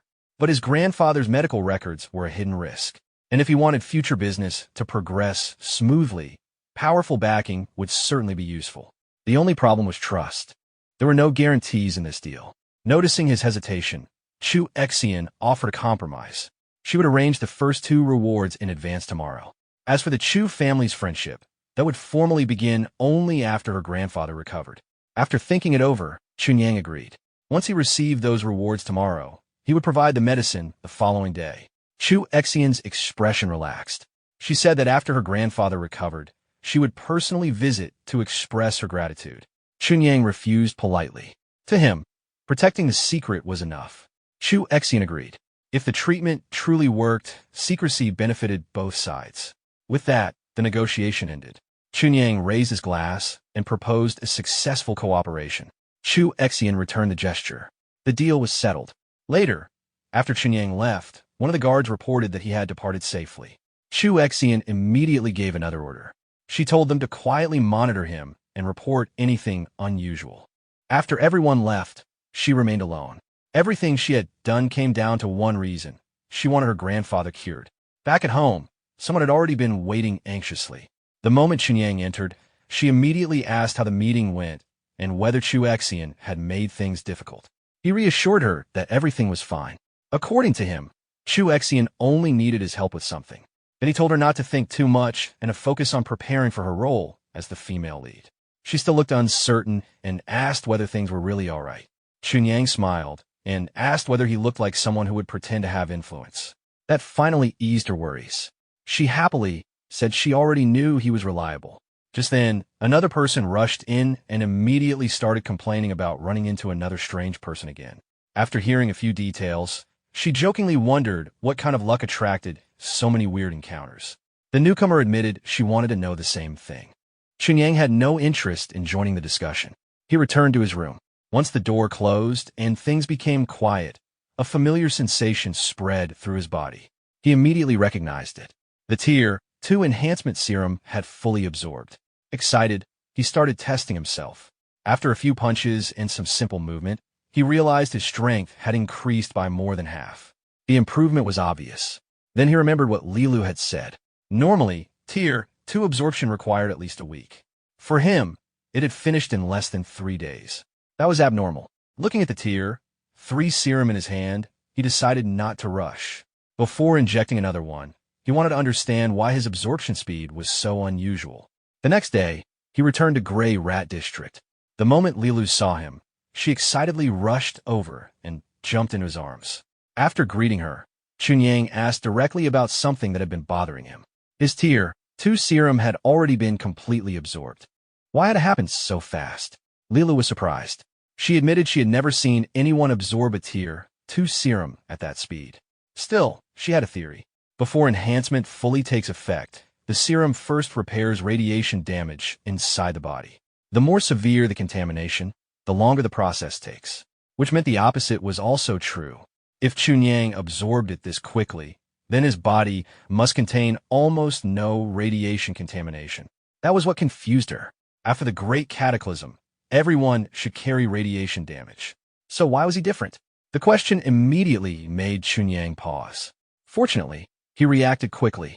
He awkwardly explained that his organization probably had extremely advanced anti-radiation facilities. Then he shifted the conversation and asked whether faster absorption carried any risks.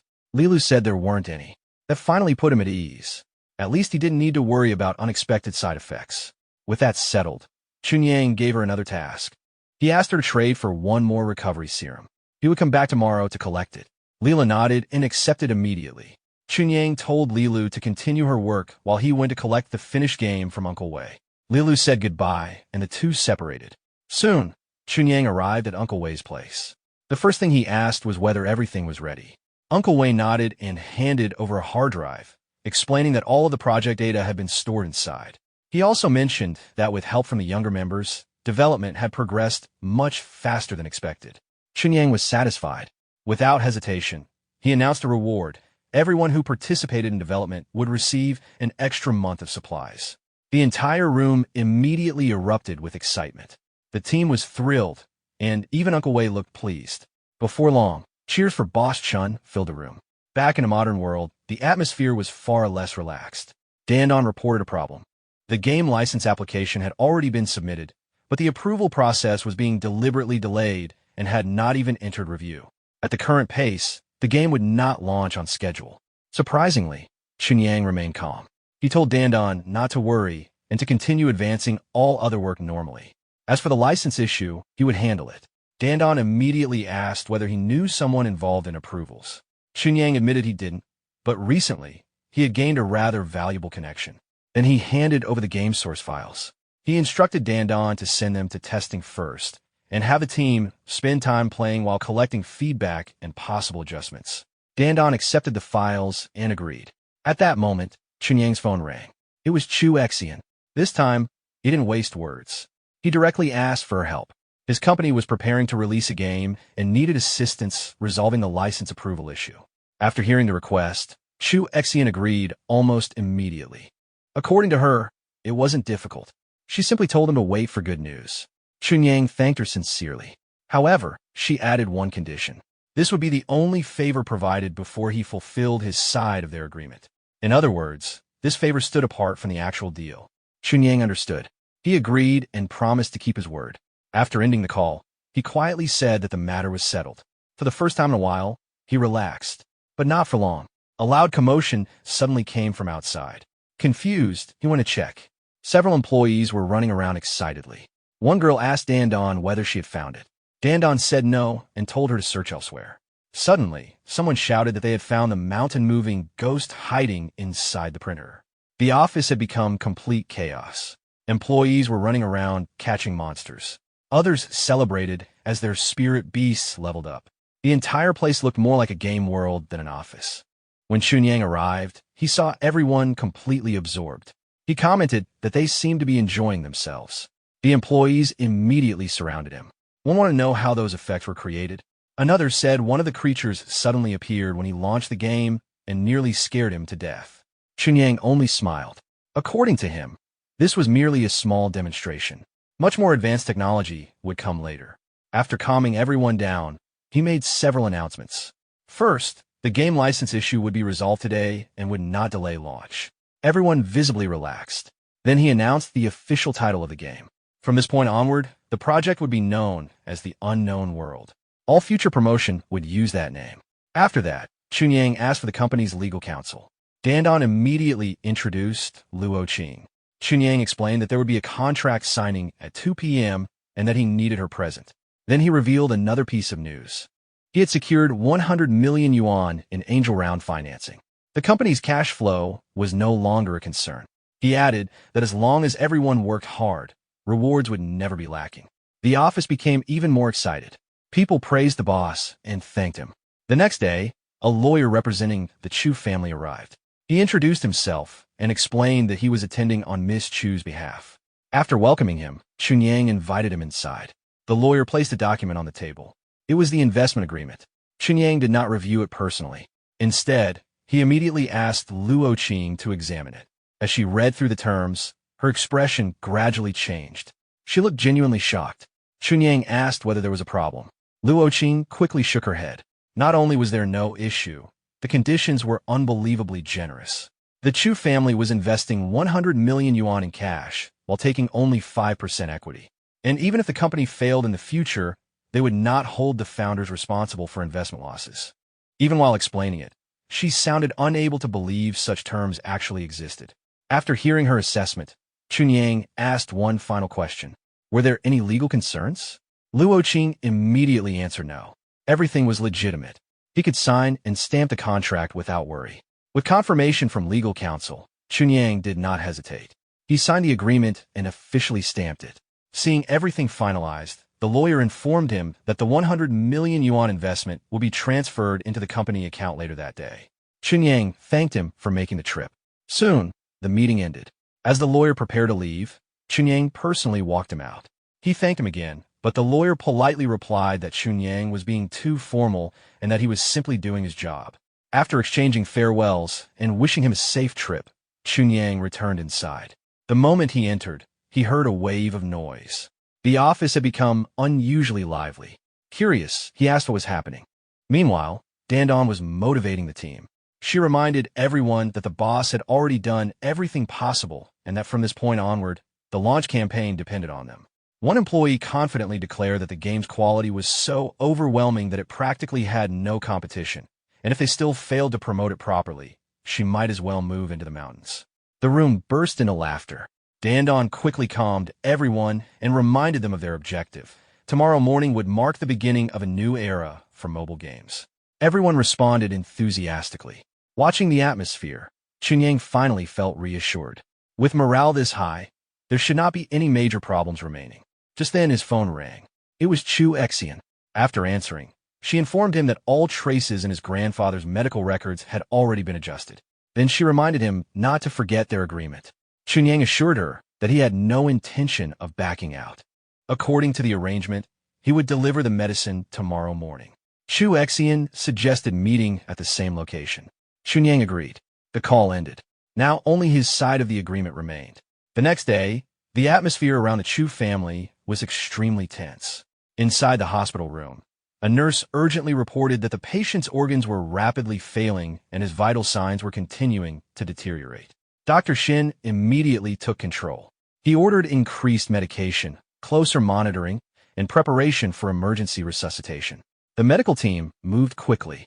Nearby, Chu Exian anxiously asked about her grandfather's condition. Unfortunately, Dr. Shin had no good news. The cancer had progressed further and triggered widespread organ failure. At this point, modern treatment options had reached their limit. Machines could maintain consciousness for at most 2 more days. If the family had anything left to say, they should prepare. Then a guard arrived. The family head wanted to meet Dr. Shin in the main hall. Dr. Shin acknowledged the message. Before leaving, he quietly told Chu Exian to prepare herself. Soon, she was left alone. At that moment, all of her remaining hope rested on one person. She could only hope Chen Yang arrived in time. Meanwhile, in the wasteland world, the atmosphere was entirely different. Lilu was organizing supply records while a bag of gold sat nearby. When Chen Yang arrived, he asked what she was doing. Lilu explained that she was arranging next month's resource distribution. Then Chen Yang noticed the gold and asked why it had been collected. He had already said there was no need. Lilu explained that nobody intentionally gathered it. Workers simply found it during construction.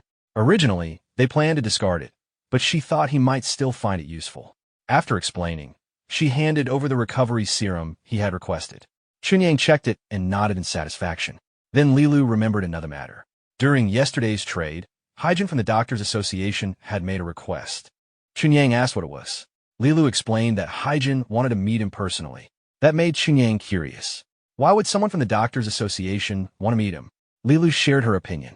She believed Hyjin wanted to deepen cooperation. Not only was he currently their main channel for enhancement and recovery serums, but he also served as an intermediary for obtaining weapons. For the base, he had become an essential partner. Maintaining their relationship would only help them. After hearing her reasoning, Chen Yang agreed. He told her to arrange the meeting and invite Hyjin to the base tomorrow. They would meet face to face. Lilu accepted immediately. Afterward, Chen Yang praised her judgment and told her she was becoming extremely capable. The compliment immediately brightened her mood. Back in the modern world, Chen Yang suddenly realized he had missed several calls from Chu Exian. "We called back," she answered instantly. She asked whether he could deliver the medicine immediately. Her tone made him ask what happened. Chu Exian explained that her grandfather's condition had worsened again and that his life was in danger at any moment. Hearing that, Chen Yang stopped delaying. He asked her to send the address. Soon afterward, he arrived at the Chu family estate. A guard greeted him and led him inside. Chen Yang thanked him and followed.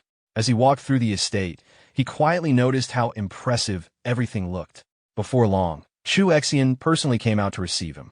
Without wasting time, Chen Yang took out the recovery serum and handed it over. Then he carefully explained the conditions. For secrecy, she had to administer the injection herself. Afterward, the syringe had to be destroyed immediately.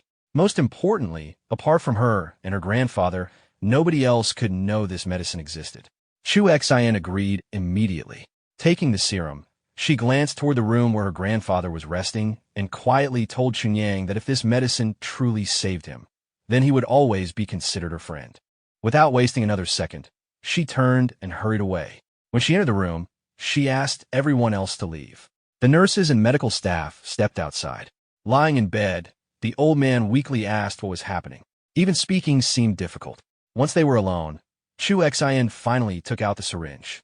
Holding back her emotions, she explained that she had obtained a special medicine and wanted to try it. She asked whether he was willing. The old man did not hesitate. With only a few days left either way, he told her to do what she thought was right. Even if it failed, he would not blame her. Hearing that, Chu Exian could no longer hold back her tears. She nodded and carefully injected the serum. After that, there was nothing left to do except wait.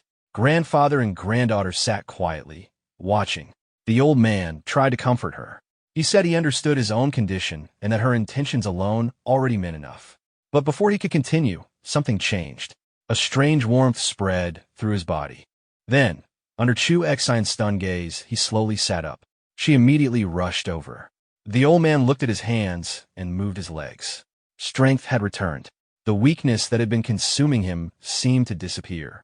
He quietly said that it felt as though his body had recovered. The moment she heard that, Chu Exian completely broke down. She cried as she realized it had actually worked. She immediately wanted to call for a full examination. But her grandfather stopped her. Confused, she asked why. Instead, he asked where she had obtained the medicine. Chu Exian explained that it came from friend. The old man's expression immediately became serious. He reminded her that she was no longer a child and could not act impulsively. Then he pointed out the biggest problem. How would she explain this recovery? Chu Exian said they could simply say a friend gave him a special remedy. The old man shook his head. A treatment capable of pulling someone back from the edge of death was not something people would casually accept. If exposed, a medicine capable of curing cancer would cause enormous consequences. Because of that, neither the serum nor the person behind it could be revealed. Chu Xian understood, but pointed out that his recovery was too sudden to avoid attention. The old man simply said they did not owe anyone an explanation. If necessary, they could say he recovered unexpectedly. If others refused to believe it, that was their problem. Protecting the person behind the medicine mattered more. Chu Xian nodded and promised she understood. Satisfied, the old man lay back down. He pointed out that suddenly acting completely healthy would attract too much attention. For now, it was better to behave naturally. Then Chu Xian mentioned another matter. She admitted that she had already invested in Chen Yang's newly established gaming company, and that, from one perspective, it almost felt like giving him 100 million yuan. But her grandfather immediately disagreed. If someone truly possessed medicine like this and wanted wealth, earning hundreds of billions would not be difficult.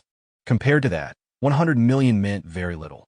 In his opinion, Chen Yang accepted the investment simply because he did not want her to feel she owed too much for such a favor. After hearing that explanation, Chu Xian found herself unable to argue. The more she thought about it, the more reasonable it sounded. Then the old man suddenly became interested. He started asking about this mysterious friend, whether the person was male or female, young or old, and whether they were already married. Hearing those questions, Chu Xian immediately became embarrassed and asked what he was even thinking. The old man only laughed. Maybe he was overthinking, but one day, she should bring that person over so he could meet him personally. That only made her more embarrassed. Meanwhile, completely unaware of this conversation, Chen Yang suddenly sneezed. He jokingly wondered whether he had become more handsome lately since so many people seemed to be thinking about him. Just then, a message arrived from Dandin. It was exactly what he had been waiting for. The Unknown World had officially launched across all major platforms. And more importantly, the download numbers were already climbing rapidly. Seeing the launch results, Chen Yang felt satisfied. After all, a holographic projection game like this simply did not exist anywhere else. In his view, once players experienced it for themselves, causing a sensation was only a matter of time. Now, he was already looking forward to seeing tomorrow's revenue and user data. Meanwhile, elsewhere in the city, a tired office worker stood packed into the evening rush crowd. Already irritated and exhausted, he casually opened his phone and scrolled through games. Everything looked the same. Bored, he wondered whether anyone would finally release something different. Then, an advertisement caught his attention. A Shunsha AR game. Download size, just over 400 megabytes. The ad even claimed it could fulfill all of the player's Shunsha fantasies. The man immediately became doubtful. An AR game that small sounded unrealistic. Still, curiosity won. He downloaded it. Not long afterward, registration finished. Then, something appeared. A small rabbit floated into the air beside him. The man nearly jumped. People nearby immediately noticed. An older man stared and asked what was sitting on his shoulder. Someone else looked closer and became interested. This didn't feel like ordinary AR. It looked more like holographic projection from science fiction. The older man kept watching. The rabbit looked unbelievably real. He asked how something like this was possible, but the player was just as confused. All he had done was download a game. Then this thing appeared. Soon after launch, the first batch of game data arrived. Dandin immediately went to check. An employee handed her the report. The moment she read it, her eyes widened. Without delay, she grabbed the file and rushed to Chen Yang's office. He had been waiting all day. Excited, Dandin announced the results. Without any advertising, marketing, or promotional push, the Unknown World had surpassed 1 million downloads on its first day. And that wasn't the most shocking part. The paid conversion rate had reached an unbelievable 40%. Most companies would celebrate numbers like that. But Chen Yang's reaction was completely different. After hearing the report, he calmly said the results were slightly below expectations. Dandin froze. Below expectations? Most games struggled to achieve even a 2% payment rate. Their game had reached 40. She almost didn't know how to respond. But Chen Yang simply asked, was their game an ordinary game? After seeing holographic creatures appear in reality, she had no answer. Then Chen Yang said they would build a great company and rely entirely on product quality. As he spoke, he casually opened the game. A dragon appeared beside him. Even after seeing the technology before, the effect still felt impressive. Then he assigned Dandan another task. Starting today, every employee should keep the game running during their commute. Dandan agreed and left to notify everyone. Later that night, around 9 o'clock, employees began heading home. One girl suddenly remembered she had forgotten to open the game. The moment she launched it, her companion's spirit beast appeared. Looking at the little creature, she smiled. It was incredibly cute. Her only regret was that she couldn't actually touch it. Still, her enthusiasm only increased. She encouraged herself, saying they had to make this the #1 game in the country. Then she raised her hand for a high five. The spirit beast copied her. That made her even more motivated. After arriving home, she announced she was back. Inside, someone was already waiting. It was Sujuan, a reporter from a gaming magazine. Seeing her return late, Sujuan asked whether she had worked overtime again and whether she had eaten. The employee said she already had, but Sujuan's attention was instantly drawn to the floating creature nearby. She asked what it was. The employee proudly explained that it was a companion spirit beast from the game developed by her company. Through mobile projection technology, it could appear directly in reality. Sujuan was stunned. She asked whether she could touch it. The employee told her to try. As expected, her hand passed straight through. Sujuan stared in disbelief. It really was a holographic image. She asked again whether this game had truly been developed by her company. The employee confidently confirmed it. According to her, no other game company had anything remotely comparable. Hearing that, Sujuan became excited. As a gaming reporter, she immediately realized what she was looking at. This wasn't just another mobile game. This was a disruptive product. She quickly asked whether she could visit the company tomorrow for an interview. Only then did the employee remember that Sujuan worked in gaming media. She said she would message President Xiao first and ask for approval. That answer only made Sujuan more excited. In her mind, traffic numbers were already exploding. An exclusive interview for the unknown world that alone might complete her annual performance target. The more she thought about it, the more excited she became. Headlines started appearing in her mind. Exclusive report. The unknown world. The mobile game that changed everything. The technology behind the unknown world. One after another. At this point, she was practically imagining page views pouring in. Then she grabbed her friend's arm and pleaded. No matter what, she absolutely had to help convince the boss to accept the interview. To make the deal sweeter, she even offered a reward. If the interview succeeded, she would treat her to 3 full meals.